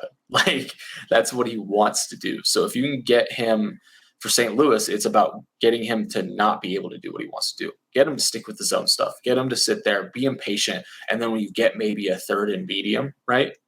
Or a 2nd and medium, right? You catch him F it. I don't know. I'm trying not to curse, but F it. F it. I'm sending 7. You catch him in a look you want. You get a touchdown off of it with Hakeem Butler. So it's really for St. Louis doing that. And then DC is just, Greg Williams has got to be patient. He's been a guy in the past, especially the NFL level, where his lack of patience gotten him fired, basically. I still remember that game. 4th and whatever, late in the game, he runs cover 1, which is and if they're not in field goal range, it's not hey, if they convert this 3rd down, it's hey, it's 4th and long, end of the game, and they give up a touchdown on it. So making him be impatient because you just are more patient than him is the big thing for them. And he's done really well doing a lot of rotations, teaching those guys, getting them flying around, getting them staying hot. But I do think there are some chinks in the armor just because it is Greg Williams. There's a reason he's not coaching in the NFL anymore, right? He's still a good coach. It's better than I'll probably be in for a long time. There's a reason he's that good. He's very well renowned, and they did a great job hiring him. It's just, can you get him to be impatient, fall into his bad tendencies, and then you can take advantage of that. And Gradkowski's done a great job of that, being patient, being a good play caller and stuff. He's probably my favorite OC in the league. And then because of just how he's realized what he has in AJ McCarron, let him run an NFL offense and make it work from there. AJ McCarron, I don't know if he's my MVP just stats wise, but just from how valuable he's to the offense, that man's another coordinator on the field. It's been said before, but you see it, he's shouldering more than probably any other quarterback in the XFL from a responsibility standpoint. And he's able to because he was at Bama where they don't hold back. You listen to any guy talk about Saban's defense and that's more complicated than some NFL defenses. They do the same thing on offense. It's just as complicated. So and then he got to the NFL, Bengals, wherever he's been at, he's been the backup guy, and you still have to know the whole offense. You might have to know better than the starter sometimes because you have to be another coach out there. So they've done great there. Offensively, DC, this is kind of something I want to talk about because this is something that I find interesting. Fred Case has done a great job adjusting to his players and making it simple on his quarterbacks, right? When you look at its core, It's a very simple offense, right? Jordan Ta'amu, great athlete, great guy, great for the league. He's in the best way possible, not a real quarterback. He can make all the throws, right? He's got a good arm, struggles with accuracy sometimes, but he's got a good arm. The problem is he doesn't really read things out well. So you throw regular pass concepts in front of him where AJ McCarron's going, oh, boom, boom, boom, reading this defender, 2-3, blah, blah, blah. Jordan Ta'amu isn't built like that. He's never really had to play in that. Even the first iteration of the XFL at St. Louis, it was a lot of RPOs, a lot of things like that. Then he went to the NFL, didn't stick because I think partially they can't read it. He can't read it out well, right? And this is a knock on him. He's just never played in it. Comes here at DC, you watch that offense. It's a lot of screens, a lot of half field or like one-man reads, a lot of RPOs, all of that. Their passing game is very simple because they lean on the run game, one, and I don't know if Kais trusts Ta'amu to read out a defense. And yeah, he'll know 1 high, 2 high. He's a smart guy. I'm not saying he's not smart, but there's certain QBs that are able to sit in the pocket no matter what and read out things. There's other quarterbacks that just can't. So you change the offense. Kais has done a great job, but I'm really curious to see how he develops this pass game as the year goes on, because eventually some of these defensive coordinators are smart. They'll figure out how to defend simple pass games. It's going to get easier, right? Like they're going to figure out how to stop the power reads and all the different types of read option that DC runs. And it's not going to be as confusing for him. So, yeah, I'm very curious to see how he develops. Sorry, go ahead. No, I think that's fascinating because we watched Ta'amu back in the USFL last year really suffer. Really, everyone was all high on him coming in. Looked confused the whole time. Looked like he was not making good decisions. I don't know if USFL was on your radar at all, but makes a lot of sense. Your analysis now, because that's what a lot of people saw back in April last year. Yeah, it's just with Ta'amu, it's about building an offense around him. There's a reason he hasn't stuck to the NFL. He's got a lot of talent. He's a really good athlete, good frame, good arm, but it's just the type of offense he's run his whole life, probably, right? He's probably run very simple offenses. He hasn't had to read things out a lot. Like, it takes a lot of reps to get good at that stuff. Kais has done a great job of saying, you know what, screw it. Screw any dream of an offense I had. I'm looking at the Tennessees. I'm looking at the Ole Misses. I'm looking at all this simple stuff that they do, the RPOs, all that, and I'm ripping it. And that's my playbook. And I'm curious of how he develops that further, because eventually it's just the well's going to run dry is what I'm worried about. Yeah, it's a short season, which might help him, right? It's only a 10-week season. So if he can get this going for 12 weeks, they might win a championship. But if the well runs dry in week 7 and you're getting a lot more 3rd and longs, 3rd and 7+, where you have to break out the actual passing concepts, because an RPO is not going to work as well in 3rd and 7, right? Because there's not really the threat of the run. That backer's not going to suck down as much. Like, they're going to know what's happening. They're going to have to break out the actual passing concepts, and that's where Ta'amu is still struggling a bit. And you're not going to have the time to rep that in practice during the week and all of that, because you're not in pads, you're not getting rushed real, like, just not going to work. So I'm really curious how that develops. And then when it comes to St. Louis's defense, with them, it's just how they defend power read option. And like, how do you keep your defenders out of conflict? So that DC offense is all about putting guys in conflict, whether it's your end, whether it's your will backer, whether it's your safety, whether it's the corner, whoever they're keying on, they're putting that guy in conflict. Does he have to defend run or pass? Does he have to defend running back or quarterback, right? So you have to define all those things beforehand, which a good DC usually has it all defined before the season. But it's a little tough when you have 5 weeks, when you have like 2 months to prepare, build a defense, get it going, and prepare for everything, and you don't know anything about your opponents, right? So it's been tough for people to adjust to that because they don't know their personnel very well. They don't know what teams are doing yet. They don't know other teams' personnel very well and all of that. But I think after seeing them once, and they should be able to have a couple more answers. Week 1, the first time they played, St. Louis was charging the mesh a lot, which means right where Ta'amu or Derek King is holding that ball and beating the running back, they're just charging that. So it forces the quarterback to make a decision, better or worse. And you're trusting your guy to be an athlete to make a play on whoever's there. Just full speed, make a decision. We'll react to that from there. Another thing is they can scrape exchange, which means the D end has running back. He chases running back, makes the quarterback pull.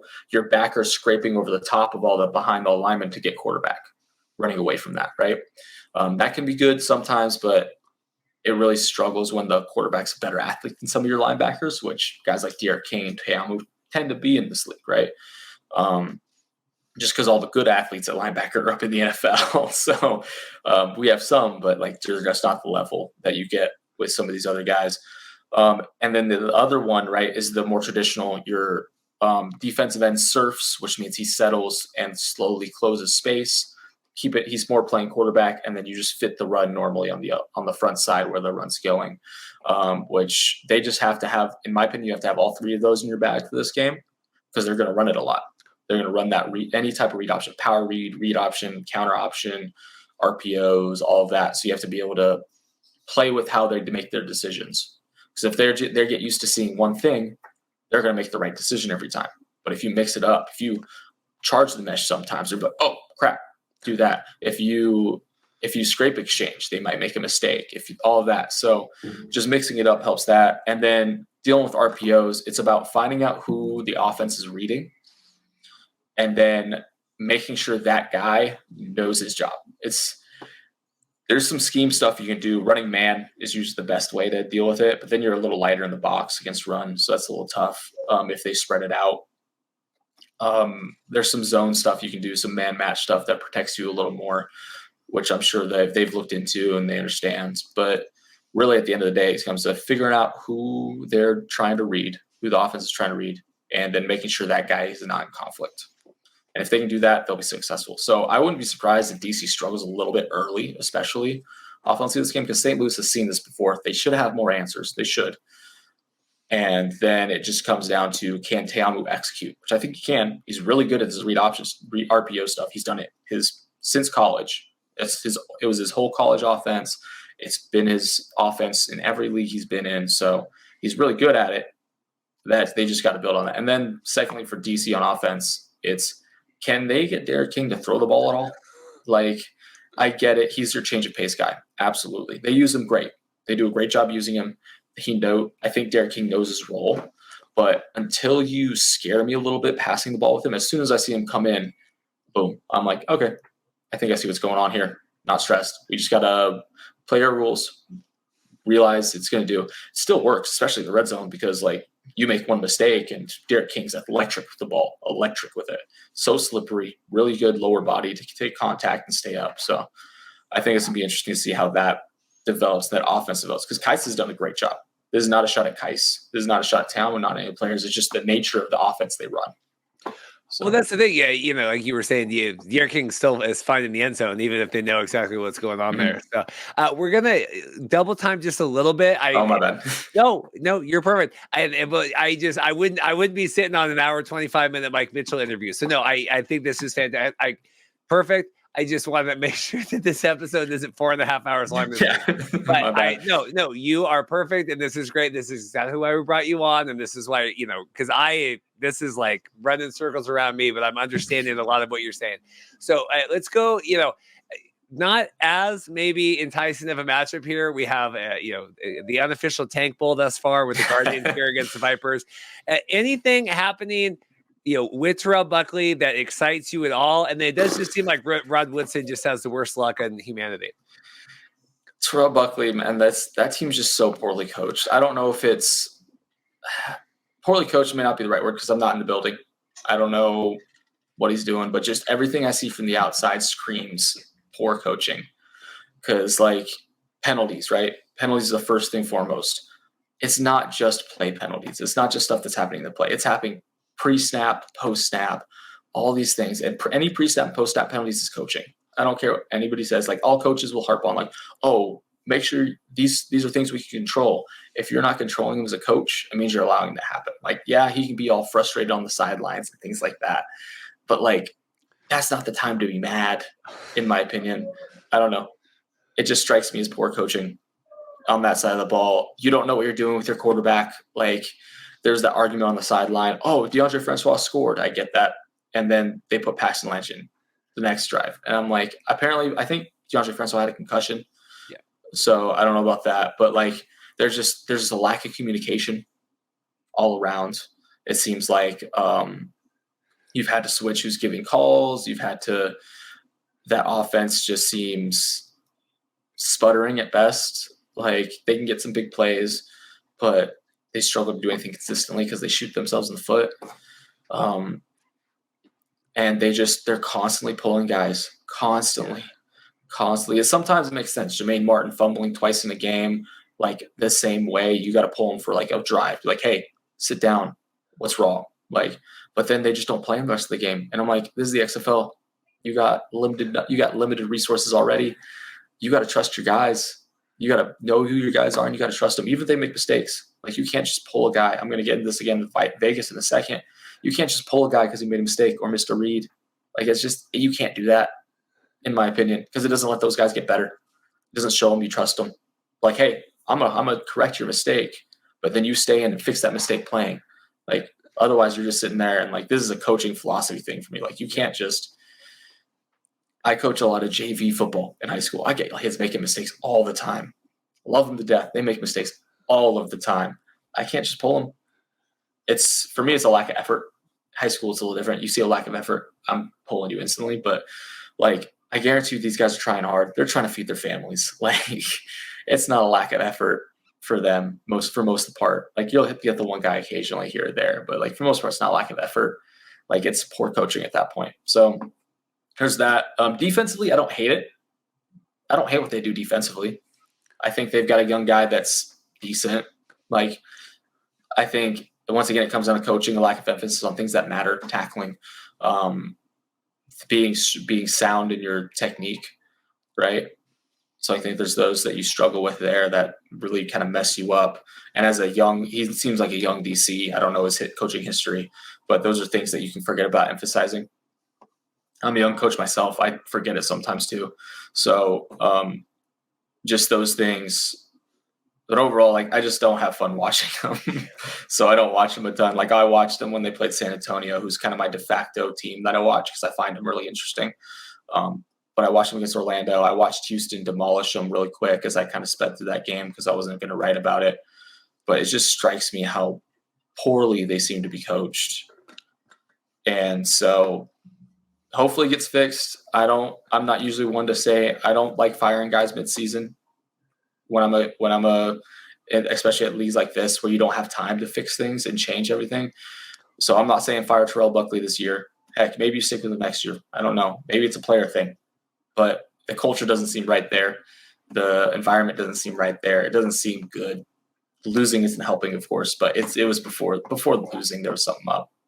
In my opinion, everyone else did this, right? We all did. This is in the classroom. We all did the same exercise, and you seem to be the only one that's absolutely having horrendous results right now. Yeah, like everybody's kind of having the same cards dealt to them, right? Like, and Terrell Buckley, if I remember correctly, is a first-time head coach, yep. So I don't want to write him off just yet. But he's learning too. I'm sure it's very different being a head coach than being a position coach.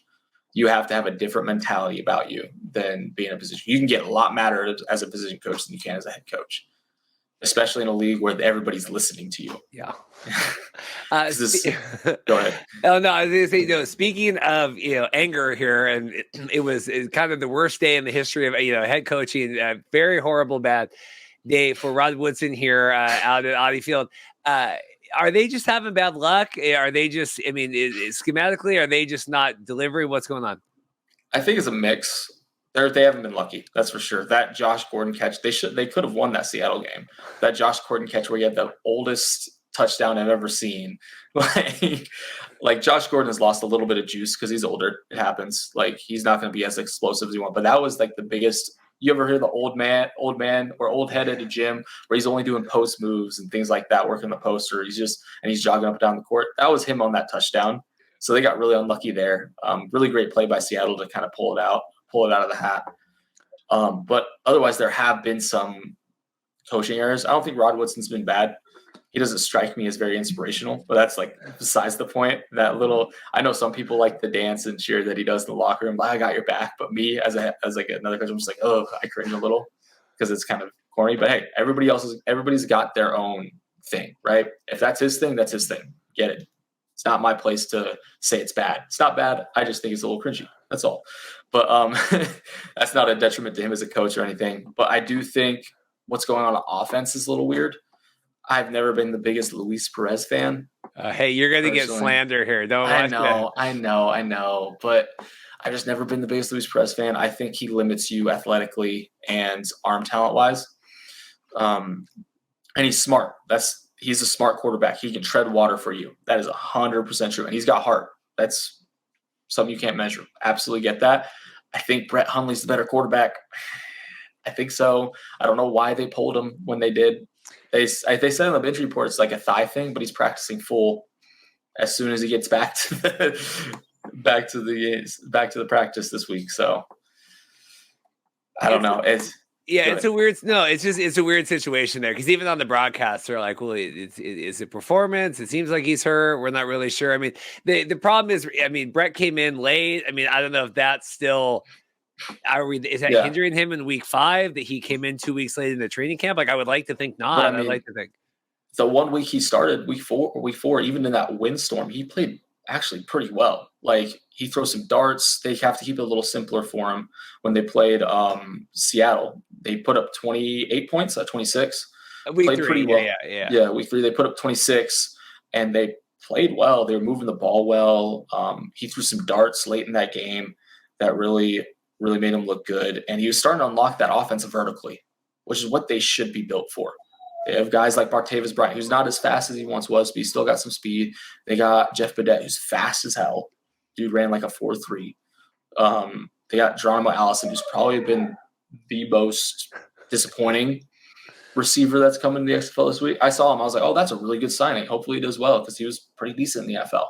Like, not anything crazy, but he was a burner. He got size. He's been disappointing. Saw one of the biggest loafs I've ever seen in that Seattle-Vegas game from Geronimo Allison, where it should have been a touchdown, but he just gave up on the ball for some reason. So, and he was a healthy scratch this last week against DC. So, because he has not been on any injury report from what I've seen, and he just did not suit up against DC. So, one of the more disappointing signings, I think. So they should be a very vertical offense, and Luis Perez just doesn't allow them to do that, in my opinion. They were a little better running the ball at times this past week, I think, but offensively it just kind of seems mediocre at best. Defensively they struggled. I haven't watched a ton of their defense or really analyzed it, but they seem to have struggled defensively over the past couple weeks. So that's something I might look at if they struggle again, especially against Orlando. I might take a look at that. But they should light it up this week. Honestly, I think they're the better team than Orlando, just from a personnel-wise. Rambo's fun for Orlando. He does some fun things. I wish he was in a different offense. Send him to San Antonio, please. But they need the help. But Vegas should win this one. Martavis Bryant being out, I don't know how much it hurts them, because he hasn't even been used how I thought he would be used. I thought he'd be a field stretcher, get him down the field, but he hasn't been used that way. Maybe he just didn't come into camp in shape. Maybe he's just not as fast as he once was. Like, I don't know. But so hopefully we see a fun, vertical, test your limits, like run and gun, throw the ball downfield offense. But just with Luis Perez in, you're not going to get that. With Brett Hundley, you'll get that. But Luis Perez, you just won't. Luis is a journeyman. I called him the Forrest Gump of spring football, so I stand by. He's been in everything. Last year, we do another hour here, and this. I mean, I think this is great stuff. But your team, you said you're big into the Brahmas here. We just let not gone. Like Elizondo got demoted, and we're promoting. We have a new, and I love Jaime. Like, he was in the CFL, and I don't know if he's just not having good luck. What do you make of that, the coordinator change, and then Arlington before we get out of here? All right. So that offense, to start with, they don't play like how I feel like they're built to play. They got those big backs, which doesn't preclude you from spreading out. They got 2 pretty good tight ends, I'm thinking, Alize Mack and Yedlin, that play pretty well. Yedlin's probably the more blocking guy, and Mack's probably the more split out receiving guy. Receiver, they're not as explosive as you would like. They're not, but Vasher's good when he's healthy. He's been really good. And then they have some other decent pieces in that receiver room. And then they got Jack Cohen, who He's played decent, in my opinion. I'm not saying he's been world burner. I'm not saying that, but like, I don't think he's played bad or anything. He has not made mistakes. He's been patient with the ball. He's kept it. So I feel like they should be dog barking in the vacuum. It's okay. Just apologize. You got But I just feel like that they are built to be a 12 personnel, which is 2 tight ends, 1 running back, downhill running team that can be a little more multiple formations. I'm not saying just be 2 tight ends lined up on the screen, but you can be multiple in that 12 personnel thing, run downhill, find what your running backs are good at. First off, is it zone or is it gap? They haven't decided yet. They haven't figured it out. And then commit to that. But I feel like they play so much spread out, but they don't have the speed for it. They don't have the athleticism at positions for it that you need to be that spread out. And I think getting Vasher back healthy will be huge. I just don't know how much demoting a guy and promoting a guy will change because they're running the same offense, right? So maybe the play calling will get better because I'm assuming play calling duties will change. So hopefully that does, because some of the play calling was pretty horrendous this past weekend when you realize that Seattle's pressing all receivers. They cannot get off the line in any separation, right? Jack Cohn's sitting back there waiting for 3-4 seconds for anybody to get an ounce of separation before he just either dirts it or tries to scramble and gets sacked. Like, do I wish Cohn sometimes would take more of a chance? Yeah, because you're down late and you need to do something. But that's not his DNA. You got to realize that as a coordinator. I don't know if the other guy would do any better because nobody's open. You're not scheming anybody open. You're not going to condensed sets. You're not going to bunch. You're not motioning a guy in and out to try to get him off of press. You're lining up 2x2 doubles and just running routes. And like, this isn't routes on air. You got guys defending you. Like, you got to do something to help your guys who can't get off press. They've shown you all game they cannot create any separation, right? You got to do something to help them. And Jaime Elizondo just did not this past weekend. He's gotten away from, I think he's gotten away from what they want to be. I think that's why Hines Ward made the change. So that's what I make of that. I just don't know how much it'll help, especially if they don't get Vasher back. Because if you do that 12 personnel stuff, you have to have a really, really good outside receiver, outside number 1 guy who can win one-on-one. And without Vasher, they don't really have that yet. Jalen Tolliver's been decent. Like, they had a guy come in, Travis Toivonen. I can't say his last name. Travis Toivonen, yeah. Yeah, who did decent this past game, but he's 1 game into the system, and he's not super explosive. He's just a little more savvy, which helped him out. He got some nice back shoulders. He was probably the best receiver in that game, which wasn't saying much. But so I'm hoping that they do something there with they get Vasher back healthy. They go more 12 personnel. I'm not saying pound the rock, but they decide what they're going to be running game-wise. And then they play action it, find ways to get guys through motion, be a little multiple information. Dudes, go look at St. Louis's film. Motion guys, do something. Like, please be a little more creative. Don't mirror routes, stuff like that. So hopefully they do that. Defensively, of course, I'll be quick about. Let me go into Arlington real quick to be quick, so I can talk about San Antonio's defense because I love it so much. But Arlington offensively is another team where I just don't know if they know what they want to be. They don't stretch the ball vertically at all. They don't push the ball vertically at all. I don't know if that's a conscious decision or just because of the lack of playmakers, or they just haven't. They've forgotten about it. I don't know. Because what that does is you pass the ball vertically, right? You threaten the ball vertically. You got a guy that can take the top off. That opens up a lot of your underneath stuff. That opens up your run game a little more because guys can't just stack the box like St. Louis did and just be comfortable giving up 4 or 5 yards to Sal Cannell every play. Because you're not going to hit him every play. Like, I think I saw somewhere, I don't remember where, they're averaging like 4.6 yards per drop pack, which is good for tied for last in the league with San Antonio. Like, it's not great, not at all. And then you can't run the ball at all, which has gotten San Antonio out of some trouble. They've been able to run the ball a little bit. Arlington can't. And I think it's a little more of a scheme thing there where they haven't decided what they are. They're trying new things week in, week out. They had some fun stuff this week. They were doing some tackle and guard wrapping, which is pretty cool, double wraps, which is basically they're just pulling one gap over and like kind of going up to the near backer or whatever. That was kind of fun. And then Arlington's offense has some fun, like short game stuff. Their short game's really well schemed out. They have some really fun mesh stuff where their two receivers are crossing paths. We've all heard of it. Mike Leach ran it a ton, air raid stuff. And then they run a rail route, which is almost like a running back wheel, but he's not faking to the flats. He's just going straight up the numbers.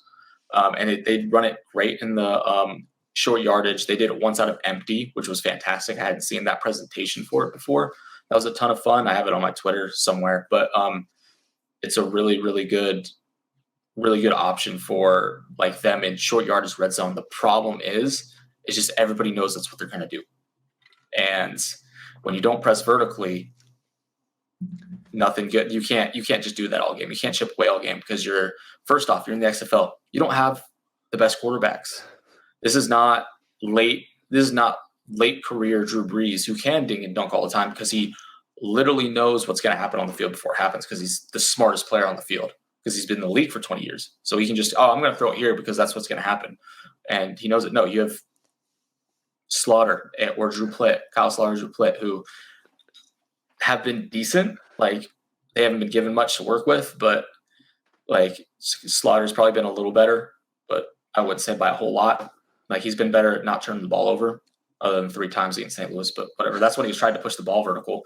I don't know. It's a tough situation in Arlington. I don't know. I don't think they're a bad schemed offensive team. I just think they're lacking a component you need that either you can get through play action, you can get through RPOs. There's some really cool vertical RPO stuff you could do. There's some just plain drop pack vertical game that you could implement that they just don't have. They don't have that element. And maybe it's a personnel thing. Maybe it's a choice. Maybe it's just they forgot to do it. I don't know. But it's tough to play offense when when it's all condensed really tight. And then defensively, they're pretty fun. I just haven't watched a ton of their defense, so I was more focusing on St. Louis's offense when I was watching. They do some more match coverage stuff, kind of similar to Seattle does. They have some fun pressure stuff they do that I enjoy. They're a good defensive team. I think losing Josh Hawkins hurts them a little bit more, but not to the end of the world. They still played St. Louis pretty good defensively. They just lost a couple one-on-ones that are tough to win in those situations, especially when they feel that much. So I think they're a good team defensively. I think San Antonio will have some trouble, but I just think that it's tough to win football games when you can only put up 10 points against a team like the Guardians, who are just a mess fundamentally on defense. So yeah, it's tough to see. They have that spark. They have the Kyle Slater spark there. That's yeah. And they got 10 points. That bugged me so much. I know they were trying to be positive about the game, but they were like, "Oh yeah, how about the spark Kyle Slaughter?" I'm like, they scored 10 points. Yeah. Like, how about this? Like, or people talking about the Guardians, like, "Oh, that was really good to see them compete." I'm like, they scored 9 points. Like, this was a bad football game. Let's get Brahma's defense. We'll get out of here. I appreciate your time tonight. Yeah. No, so San Antonio's defense, when you look at it at its core, it has a lot of things. This is going to confuse you. A lot of things I hate. So they run a lot of spot drop cover 3, which means they're landmarked. So they just go to a spot and they're reading QB eyes. I don't love that personally. I think it doesn't let your athletes be athletes. I think it gives a lot of dink and dunk throws. And then they do a lot of cover 1. They're really a middle of field closed defense, which means they have a safety over right in the middle of the field a lot of times. And that killed them early against what's their names, against Houston. That's what killed them early, being very exclusively that, very vanilla in how they presented that. There's been other games where they've had a ton of fun blitzing against Orlando. They sent the safeties so many times, and I love seeing that because it's crazy, it's fun. Again, against Seattle, they got back to being a little more creative in how they did things. So they were doing a lot more safety rotation. They were doing this really fun Tampa 2 thing. They did a little too much, I think, late in the game. Herman loved that call a little too much, where I think he got a little complacent with it. But they do this thing where they have the 2 nickel corners because they run almost exclusively out of nickel or dime, actually out of dime. So they have 4 linemen, 1 backer, and then they have 6 DBs on the field. So, and they're all really good. I don't know how they got away with that. They got Cam Kelly, I think he was pretty good in the CFL. I don't know how good he was, but he was pretty good there. He was great in the AAF when he was there. and he played in the NFL for a couple of years. Really good player. He's a little slower than he used to be, so he's more of a box guy. They got Jack Corner, who's been fantastic this year. Fantastic. Flies around, plays with his hair on fire. They love blitzing him, which is a ton of fun. Ranthi Tejada is really good in the slot. Luke Barku, everybody knows about him at this point if you watch the XFL. He's one of the best corners in the league, if not the best, just straight man-to-man. And then they have a rotation on the other outside guy who's always a solid player. Like, they don't need him to be great. He's a solid player. So just they're allowed to do a lot of different things back there with them. So I think what hurt them a little bit against Seattle was they got caught in a lot of light boxes because they're doing Tampa 2. You're naturally a little bit lighter in the box. So they got gashed a little on the run, and I'll finish up here real quick. But I think what makes them so fun is their ability to just show so many different things and send people from everywhere when they want to. They love sending safeties against bad quarterbacks, which I think they're going to do a lot against Arlington. They did it against Orlando. They sent a ton of safety pressure in key moments, right? So in the goal line, red zone, they were sending safety pressure, like anything there. So I think we're going to see that a lot against Arlington. I expect if they get Delonte Scott back and the other Scott brother, I think Delonte is the more explosive one. I think he's really, really good. They're going to be really good because they missed that a little bit against Seattle. They weren't able to get a ton of pressure with 4. They were still really good on the back end in coverage. That's why they were able to stay in that. But if they got a little more pressure, I think they might win that. They might keep that game a little tighter. I'm not about when it sucks when you only score 6 points.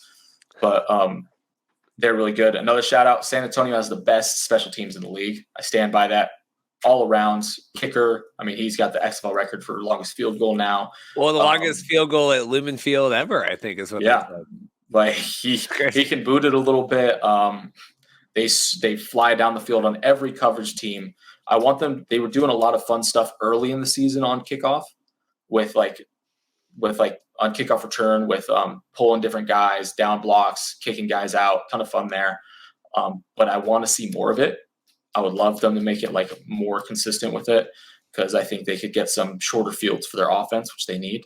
But yeah, so just a really fun team outside of offense, like really fun special teams, really fun defense. They just don't have any offense to speak of. Like if they can get suitable there, they're second place in the South easy because I think they're a better football team than Arlington. I think they're easily a better football team than Orlando, and I think they're better coached. Like I think Hines Ward has done a great job. Even if they're 1-3, I get it. Not a great record, but I think he's done a great job getting them flying to the ball on defense and on special teams. Like the head coach has a role in that, emphasizing that, and he's emphasized that. Even you heard Hazlitt say it in every interview. I was there in the what do you call it? In the press conference afterwards, and unprompted, he was like, "That team plays hard. They play the hardest in the league." That's a coaching thing. That is 100% a coaching thing. He does a great job down there. I hope they get the win this week because, man, it's low bias because, like, I just enjoy seeing that team. I think they're really interesting.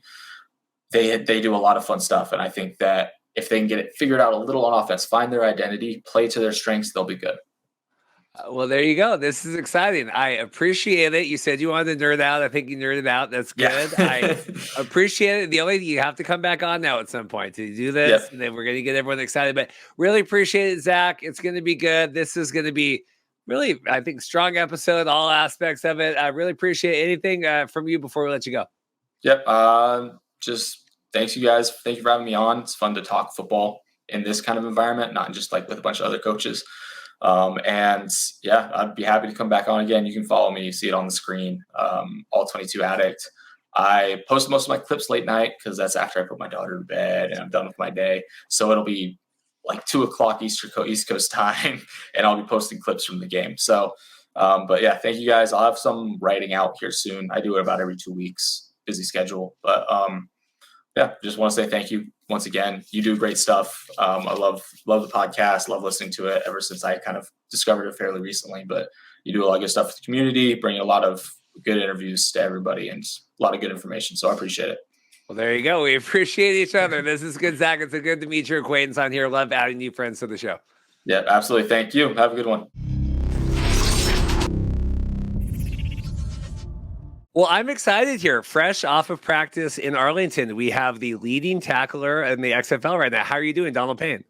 I'm doing very well. Just got done with practice and meetings, so, relaxing for the rest of the day. What is life like for you right now? How are we doing here approaching week 5 of the season? Oh man, we getting into the meat of the season.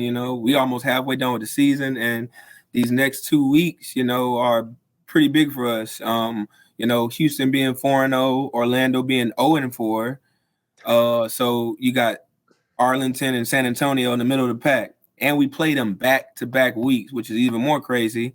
So basically, this is not our playoff. These not like true playoff games, but to get in the playoffs, these 2 games matter the most. We're gonna stick with this one the first, the away game, but these next 2 games are huge for the standings. A lot of pressure, with the Renegades, and you got Stoops back here, and it feels like there's like, for whatever reason, more eyeballs on you guys, and I don't know if that's fair or unfair, but thoughts on that and the pressure? We're the hub city, we're the team that every team is at, so we have a lot riding on us. We one of the teams that, had the Dallas Renegades the first time around. So we've had a lot of fans, a lot of, people who've been excited and ready for this. So yeah, it's a little bit on us, because everybody, knows the Renegades, knows what we bring to the table, Bob Stoops, legendary coach. We have a great coaching staff as well. And if you take our, all our players and you stack them up roster to roster, we have some, ballers on our team, guys who played substantial amount of times in the NFL, things such as that. So it's a lot riding on us, and, but we're ready for it, you were saying tight race in the South. You've got the Brahmas coming up here. They're just, they're changing offensive coordinators and stuff, like, clearly making moves, which I think speaks to how much everyone cares about this, right? Like we're in a must-win kind of right now. Thoughts on that, and just how do you prepare for that shakeup, I guess, midweek? For these spring leagues, specifically, sometimes you might not see much change come. It's just like, hey, look, some people see it as, Orlando might be giving up, they're 0-4. They just know they're going to suck the rest of the year, things such as that. But as you can see with San Antonio, they're 1-3, but they were in close games, most of all 4 of the games, so they're looking at it as, hey, we're just as good as other teams. Things didn't fall our way, so let's make a move. So you're not seeing teams get complacent or just be like, oh, we're just going to, we just don't have a good enough roster. You see teams making moves, they're transactions every day, transactions every week. I have new teammates all the time, so, it's everybody's out here trying to win. And it's some great competition out there. So I think we're going to be in for some new stuff. San Antonio have a new OC, but we'll be prepared for, as a defense, we have set rules and techniques for whoever we play, so it doesn't matter if it's, Houston or Orlando or St. Louis, like we had this past week. We have rules, and we stick to those rules. People can't move the ball on us. You obviously excelled in the USFL, coming over, big signing, and we tracked all that through the draft. Here you're leading the XFL as well in tackles. Did you expect to be? Are you just used to being in the lead in that position now? Are you surprised to find as much success as you have this season, or how do you feel?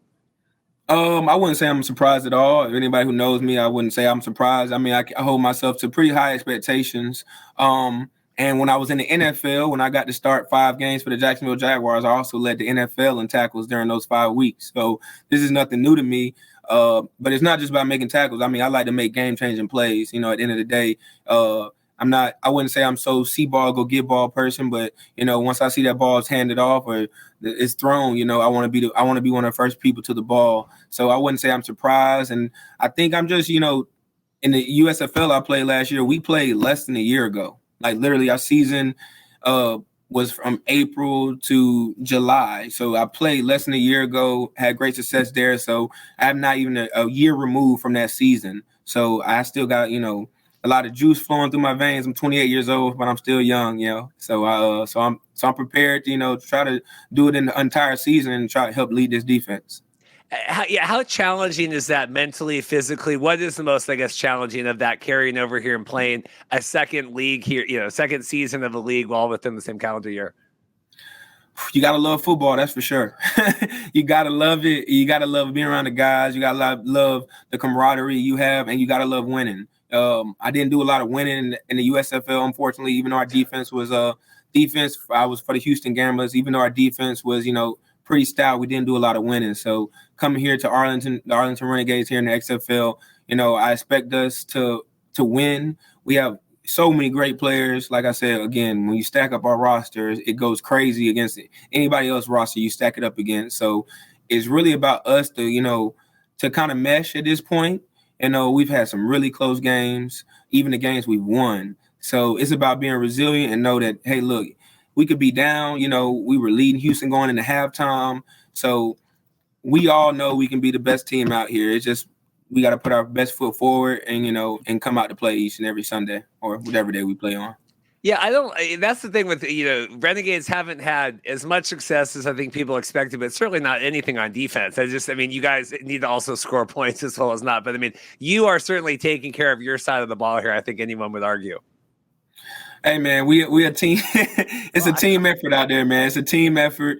But our quarterbacks, offensive line, our wide receivers, tight ends, they all taking it on the chin, and they know they have to play better, and then we know we have to play better as defense side of the ball as well. We got their back, they have our back. It's gonna be some games where, hey, look, we might not be up to par, and they're gonna have our back. And then some days, hey, look, they might not be up to par, and guess what? It's our job to have their back. Hey, look, I see it every time the defense goes onto the field. It's just another opportunity. I know some defensive players be like, oh man, it's an interception. I'll put the head down. Shoot, it's another chance for us to go make a play. That's what it sounds like to me. I get to play some more, So I think it very, very soon, as in this week, you're gonna see us put it together as a whole and see. I don't think we played a full game where offense and defense played as one entire game. So we're gonna see it this week. We're gonna see this week for sure. Coach Stoops obviously gets a lot of the accolade, the visibility from the team. You got the Hayes brothers in there, Coach Lewis as well. What, in terms of the defensive side and the staff on there, what's impressed you with how they've worked with you guys or messaging they've given you? Hey, they are very, they might have 120 years of experience all together, to be honest. And we're talking about experience from the collegiate level into the NFL level. They all have been defensive coordinators in NFL before. So it's so many great minds back there.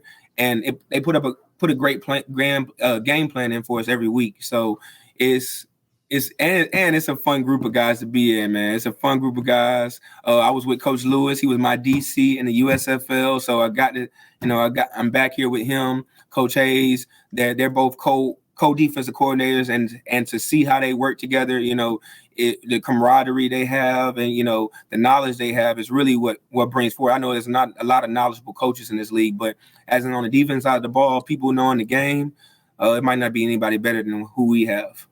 In terms of, with the USFL last year coming over here, thoughts behind wanting to take the leap, double down here, like you said, get another league in, go to the XFL. What was the thought process there?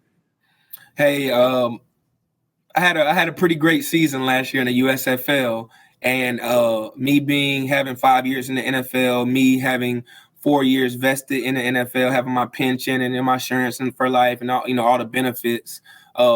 I still didn't get a workout from an NFL team after the USFL. And a lot of it, talking to scouts and coaches that coached me in the NFL before, it was because of the timing aspect of it, of the USFL getting finished in July, where a lot of teams are at 90 and you don't have that time right for training camp. Whereas the XFL has it set up perfectly where when our season gets done, we'll be in OT, it'll be NFL OTAs, it'll be right before the draft or right after the draft. And you'll be able to get in that time mini camp OTAs and stuff like that. So it's way better timing in order to get guys who want to take that leap or want to get that first chance or want to get another chance to get back. And the XFL has timed it up perfectly. So that was the main reason I took this leap to the XFL. And I knew how much The Rock had put into this league, and talking to scouts and other people who were part of the league before they even started, they told me it's going to be a great league, and we're going to have so many benefits and things such as that. And, and they definitely promise on their word. You said, not getting the workouts, not getting, being able to go after the USFL. Is that frustrating as a player? Is that motivating? And I got to prove people wrong. How do you internalize that? Oh yeah. I mean, it's definitely frustrating galore, there's just imagine how many people after the USFL season were asking me, "Hey Donald, hey DP, hey bro, why didn't you get a workout? Why? What's going on? What's up with you? You know, you had a great season. I seen so many people from the USFL get picked up. How come you didn't win?" So of course it was frustrating, and we always, with the Rock has the 54. You know, everybody being the 54th man, such as that. You know, I've been the 53rd man. You know, multiple times in my career.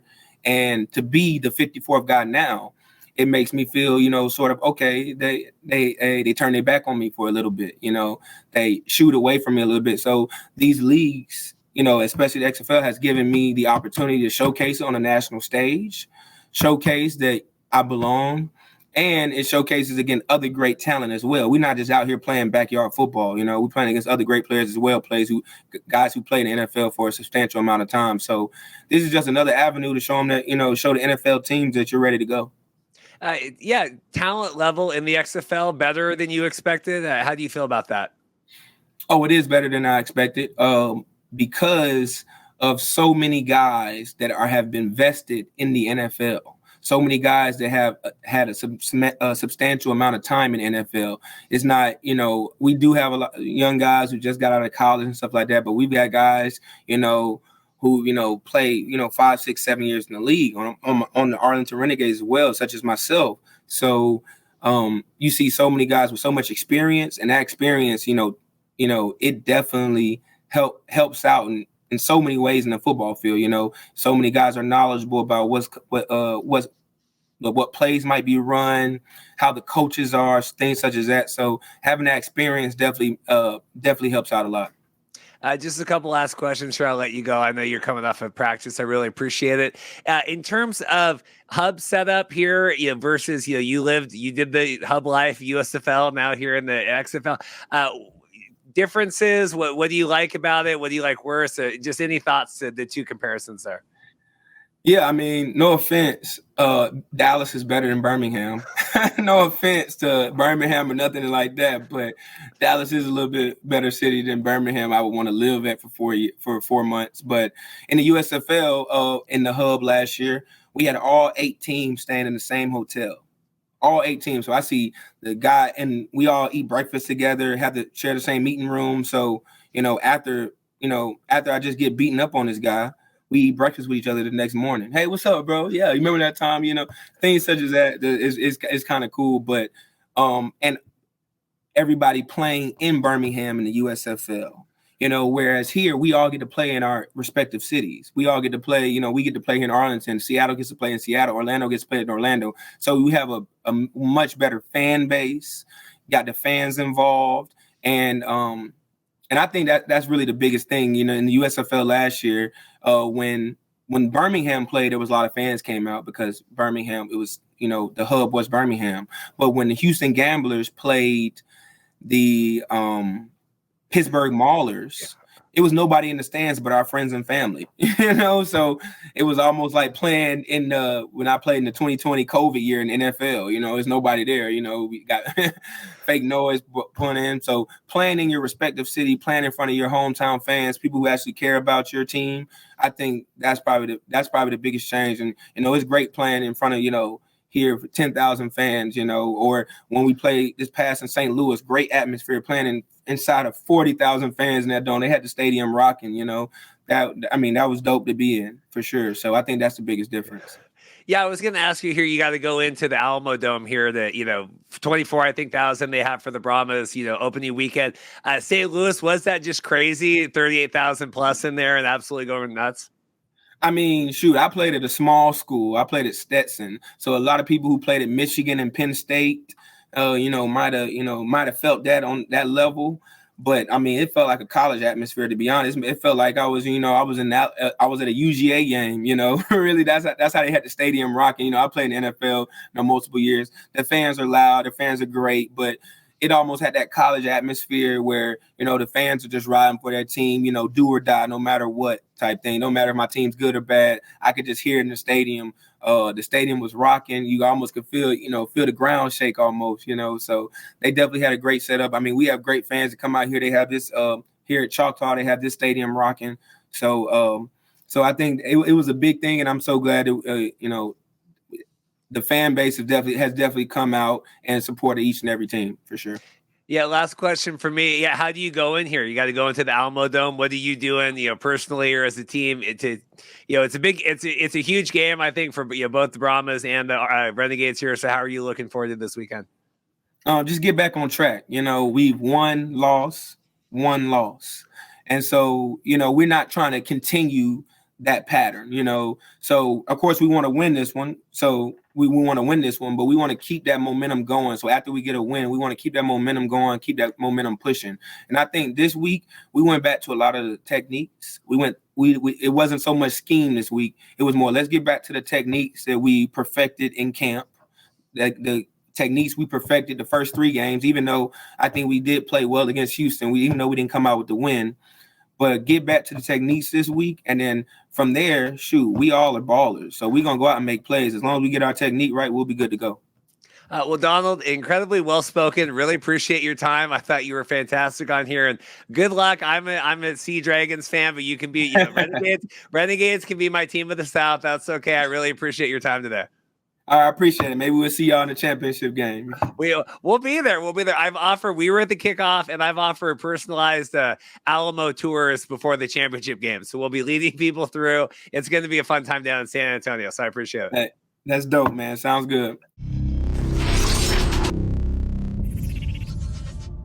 Well, I appreciate Jim Mullen giving me the hookup here. We have Moe Khan here, play-by-play for the Montreal Alliance, and just super knowledgeable. I've seen him on other programs talking CFL, everything else. Wanted to get him on. Moe Khan, how are you doing? I'm well. Thanks so much for having me on.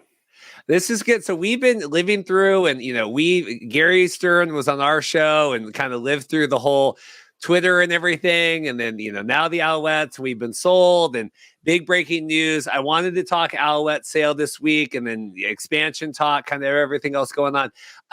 First off, just what are your general thoughts, Montreal Alouettes here as we sit at the mid of March? I think there's a sense of relief for the Alouettes, for fan base included, because you think about where they were, say, 4 or 5 months ago after the season just ended. No one knew where this team would be, right? There was whispers, would the team fold or would the team be under administration as it was for the CFL in the early part of 2023? And thankfully for the angst that was in Alouettes Nation, that was all solved by Pierre Karl Péladeau to buy the team as he did last week. And now they can look forward towards training camp, which is in 2 months from now when you think about it today. So I think right now for Alouette fans, a lot more relaxed today than where they were, say, 2 weeks ago. Now, we're American. A lot of our listeners are American. And so I've been trying to research and read along, and he's involved in certain TV rights, and we have TSN right there with the CFL. And it seems, I don't know if competition is going to be better here in a couple of years with the TV deals, but how do you read kind of all of that with the situation? I think for now, it's what it is, right? It's Bell Media that has the TV rights for all CFL games, English and French. For those who don't know, Pierre Karl Péladeau is the rival. Quebec or is the rival of Bell Media when it comes to TV rights in Quebec or in Canada, for that matter.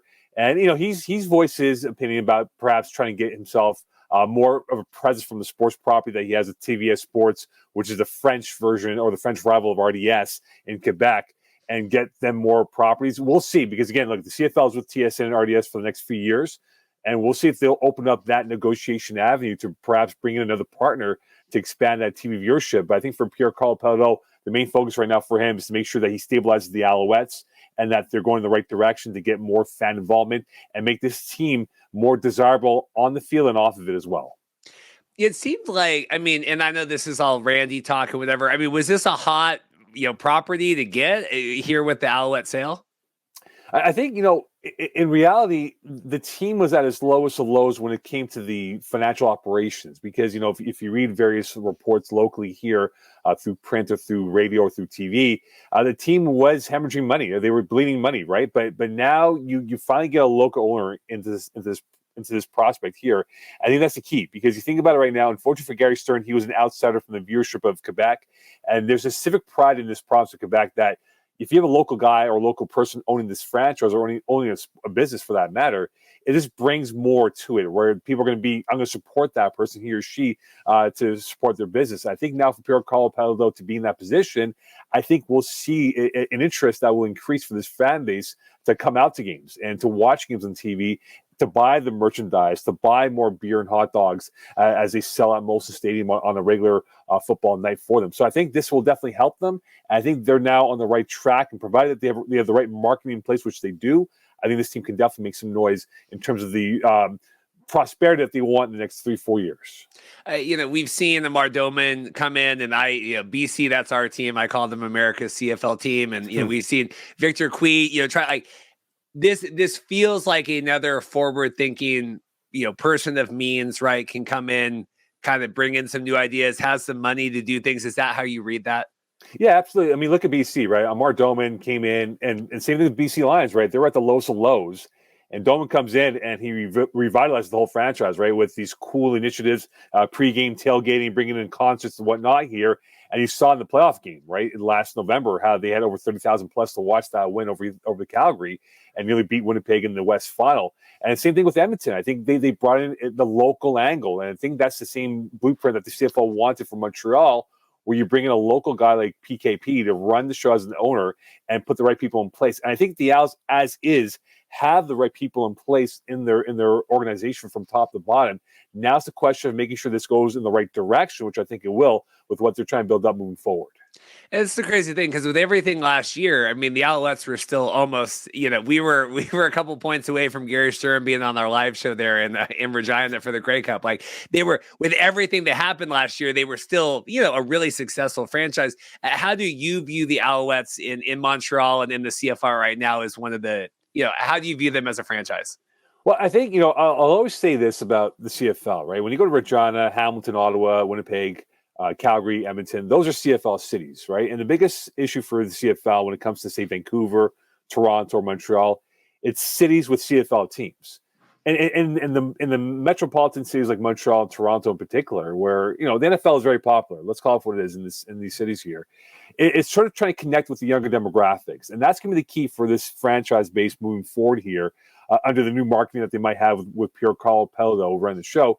How can they increase that visibility with that 18 to 35, with that 12 to 35 demographic that's going to say to their parents, hey, mom, dad, bring me to an Alouettes game on a Saturday night or on a Friday night or on a Thursday night, whatever it is that they play on, and let's go watch a game for 3.5 hours or so. And I think that's going to be key for this team here.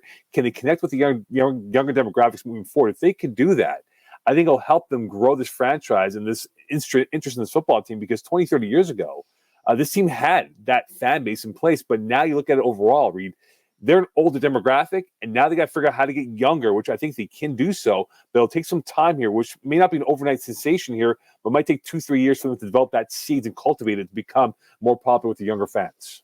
We, obviously the demographic issues of the CFL and age and everything, for years now. How do you view the CFL, their general health right now in 2023? Well, I think, it is definitely an older demographic. And I think the key for the CFL moving forward is, how do you make it hip? How do you make it fun? How do you make it more appealing to the TikTok age, to the Instagram demographics? That's what it is now, right? Sports today is, you go on Instagram, you go on TikTok, it's quick highlights, right? That's what it is. And, working in schools as well, I see with the student bodies out there that it's all about that type of platform to kind of promote it. And I think the CFL can do a better job perhaps and get more of that moving forward, which will be key for them. And also just trying to, get them into more visible areas, right? Whether it's beyond the TSN, RDS platform, maybe MTV, parent companies or sister stations of Bell Media that kind of help enhance the profile here. And I think that's going to be key for them moving forward here for Andy Ambrosi and for the CFL. How do you make this league much more appealing for the younger demographics, like it is for Montreal, Toronto, Vancouver? I think Vancouver's on the right track now. Toronto winning the Grey Cup, hopefully will be able to succeed in that department. And now for Montreal being that last avenue, can they now get this all into one road here, and that road leading to the pot of gold that will make them much more relevant for the younger fans to watch? In terms of the Alouettes management, right? I've been reading that Mario, he's going to be brought in, or he's with one of the junior hockey leagues up there to go in as like their commissioner, right? Is that what I'm reading? Yeah. And so, that's leaving a gap. It feels like there's someone there that, maybe Pierre has that'll take over. Is that, Mario's kind of, was there and then bad, all that. How do you view that position and someone else coming in to take over those reins? Well, I think, Mario Cecchini should be commended for what he did during his time as the Alouette president. He made it much more. He put on his own on his own platform to say, look, I need to make this team more desirable. If I got to shake 5,000 hands on a game day, I will do that. If I have to go visit a school, I will do that. And that's what he did. And you saw that there was a ticket increase, fan increase in the stands for all Alouette games that was last year in 2022. And yes, it is a big loss from that connection demographic. But I think for Pierre Karl Péladeau, if he has that person in place, he or she, that can definitely carry that torch from Cecchini, then it should be a seamless transition for this franchise moving forward here. But there's no question that Mario Cecchini did a wonderful job as the president of the Alouettes, and now the Alouettes will look to get someone of equal value or better that can make this franchise a lot more relevant than before. We've had a long-standing feud with Cody Fajardo for a long time, Saskatchewan. Rough Riders quarterback, we have now buried the hatchet. He's with the Alouettes. He came on our show and we're unblocked on Twitter. It was a very exciting day. Like, how do you view Cody coming in and fresh start just from a football angle there? And, he was not in a good spot last year. No, it was unfortunate. I mean, in Sask, it was a tough spot. He got banged up. That was a tough environment to be in for him and for the entire Rough Rider organization. I think there was a lot of pressure on that team to host the Grey Cup, playing it as he did in 2013, which they won. And they came up well short of that expectation level. And now he comes to Montreal under Jason Moss, who he's very familiar with. And I know, given the situation that, the Owls might have wanted Trevor Harris, but given the ownership cloud that was hanging over the team, couldn't keep him in here. You bring in Fajardo, who can definitely have a chip on his shoulder where he might say to himself, look, everyone wrote my career off as a Rough Rider quarterback. And now I come to Montreal where the expectation levels might be a little bit lower than, say, in Sask or in Hamilton, where people think they're going to make a run this year with what they've done with the offseason moves that they've had so far. And I think that's where the Owls can definitely strike when people least expect it. Can Fajardo adapt to the offense, which I think he can here? And can Jason Moss make sure that he puts his players in the best position to win football games? And I'll be curious to see how Jason Moss is in this chapter of his coaching career, because we saw what happened in Edmonton. Unfortunately, it didn't really play out well towards the end of his time in Edmonton. But now with that time away from being a head coach, how mature is he? I think this is something that he said, look, I'm much more mature now than where I was 4 or 5 years ago. And I think that might help his progress as a head coach. And having Cody Fajardo in the fold here can definitely make this team a little bit more fun to watch in terms of what they can do with this new offense. The comments when he was on our show, there was a lot of pressure in Saskatchewan, and like he's got to go to the grocery store, and you're kind of like the A-list person there and all that. And people commented when they got posted, like, well, good, like go play in Montreal where no one cares about the CFL. Like, how do you view that as someone that cover knows the Alouettes, lives there, all that stuff? Yeah, I think, look, Saskatchewan is like here. I'll give you an example, Reed, right? In Montreal, hockey is the go-to sport, right? It's live and die by the Montreal Canadiens, right? If you go to Saskatchewan, that's the equivalent, right? The Rough Riders live and die by the Rough Rider. And if you can't play well, you'll get scorched earth by Rough Rider Nation, as it was, unfortunate for Cody Fajardo. Now he comes to Montreal, where in this city, the expectation levels will be relaxed. They're not going to say, hey, go win a Grey Cup now, or go win 18 games and be 18-0 and win a Grey Cup. No. Develop, make this team fun to watch on the football field. And if you win 10 to 12 games, that is deemed a success for this Alouettes team under year one for Coach Moss and for Cody Fajardo. So I think right now the expectations will be very modest in a good way. But if they win more than 10 games, I think that would definitely renew that love affair with this football city when it comes to loving the sport of football and making them much fun to watch moving forward. Before we go, I want to talk so the sale goes through, and we've been talking, and Randy's been on our show, and everyone like okay, we're 10th team, and this is it's the long promise for however like 30 years here, and they said that with the new sale, we're really going to utilize this energy. We got the Halifax games and kind of all that. I'm hearing pop-up stadiums. Now Naylor's reporting that the Schooners people don't want to be involved anymore. Like, how do you view a 10th team at Halifax, whatever else it looks like here for the CFL? I think geography-wise, it would be great to go coast to coast, right? From Vancouver to Halifax. That would be huge for the CFL and the profile they're trying to build up. Look, Halifax, I have a lot of people who live in Halifax or in that part of the country in Atlantic Canada. You love football. I think the CFL has options, whether it's Moncton, Halifax, to decide where they want to perhaps lay down the 10th franchise in the CFL. And, with the idea of a pop-up stadium, you think about the BC Lions, right? They had that for a couple of years when BC Place was being renovated back in the early 2010s, 2011 seasons. If they can put up a pop-up stands for now and kind of lay down the foundation to the people of Nova Scotia or to the people of New Brunswick that, look, we're getting 10 to 15,000 per home game. Think about what the revenue can be generated if we have a permanent stadium and we build around that with plazas and whatnot. That makes it fun to come to downtown Halifax or downtown Moncton to watch a CFL game. And I think now, with what they've done with Touchdown Atlantic, with them coming back second in a row with Sask and Toronto playing again, this is where you start to cultivate and kind of whet the appetite moving forward here. So I think the CFL has a plan in place. Do I think the franchise will come in the next 2-3 years? Probably not. I think 5 to 10 years, more 5, I think is a realistic number for the CFL to say, we're okay, financially speaking here. Let's expand to the 10th team and make this a legit coast-to-coast league. We were looking at, because we're all American, and we're looking at the map and stuff, and like, it's so far away. I mean, it really is like that East Coast. We're like, this is, I mean, you might as well fly to Europe here from Seattle or whatever. I mean, geography speaking, I get it. And the coast to coast, they're like, I think when we had Amar on, he's talking, oh yeah, it'd be great coast to coast. It's like, that's a hell of a flight there to go from BC to Halifax. It is. It's about, I believe, from Vancouver to Montreal, it's about 4.5, 5 hours. So you add another hour to it. So it's almost a 6-hour flight from Vancouver to Halifax. Do you think, and like it's kind of last for me today, that I appreciate this has been really rapid fire. This is good. We got through a lot of stuff. You say, 5-10 years, more like 5. Is it getting to the point? How many times can we talk about this 10th team without seeing anything? Well, look, the NFL went 20 plus years without a team in LA, right? And they brought in 2.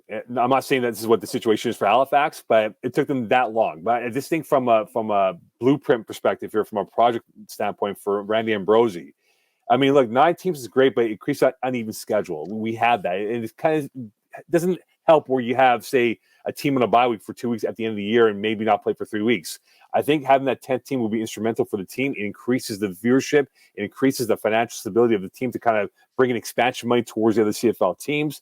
And also, most importantly, though, that's more games. That's now revenue for those who are going to be working in operations for the team that might be in Halifax or Moncton. I just think it's a win-win. But again, you want to keep this modest here and make sure you don't overvalue what the project cost could be for a stadium down the road. And that's going to be the key moving forward here is, are the provinces, whoever might be involved with this, New Brunswick or Nova Scotia, are they okay to fork over money? Is the new ownership group, whoever that might be, are they okay to be 50-50 partners? What is the breakdown when it comes to that? So I think right now, laying down these seeds here of having these games, these one-offs, I guess you can use that term, for the next, 2-3 years, can help make this much more desirable for a team to become permanent in Atlantic Canada.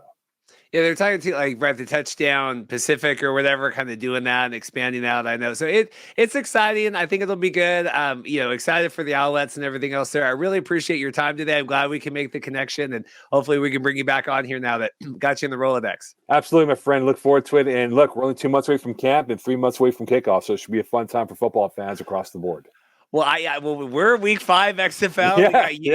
USFL. They reported to camp this week. I mean, don't tell my wife. It's all football all the time right now. So it's very scary. Best time of the year. Well, did we survive today? Really long episode. I'd have to go back and look. I know we had like a double episode back last year. We had, I think that was when we had the Steve Earharts of the world and all of that on. And that might have been close to 4 hours, but certainly one of the longer ones today. Thanks again to Matt Barrie, Mike Mitchell, Zach Gartin, Donald Payne, and then, of course, Moe Khan coming on, continuing our CFL coverage. Really appreciate that. That's it from me. Heading to the Dragons game right now. You're listening to this in the future. Going to go cheer on our boys against the Roughnecks. Don't forget, please like and subscribe. Get us up to 3,500 subscribers. And then if you have a second, would so appreciate you voting for us for the Sports Business Group's Best Sports Business Podcast. Really hard for me to say. Huge honor. Really appreciate them for including us in the list. I know that it is a stat competition. We have some podcasts with national reach and websites and things like that. But it doesn't hurt to vote for the little guy. Really appreciate that. That should do it for me today. Like always, take care. Stay safe. We'll see you next time.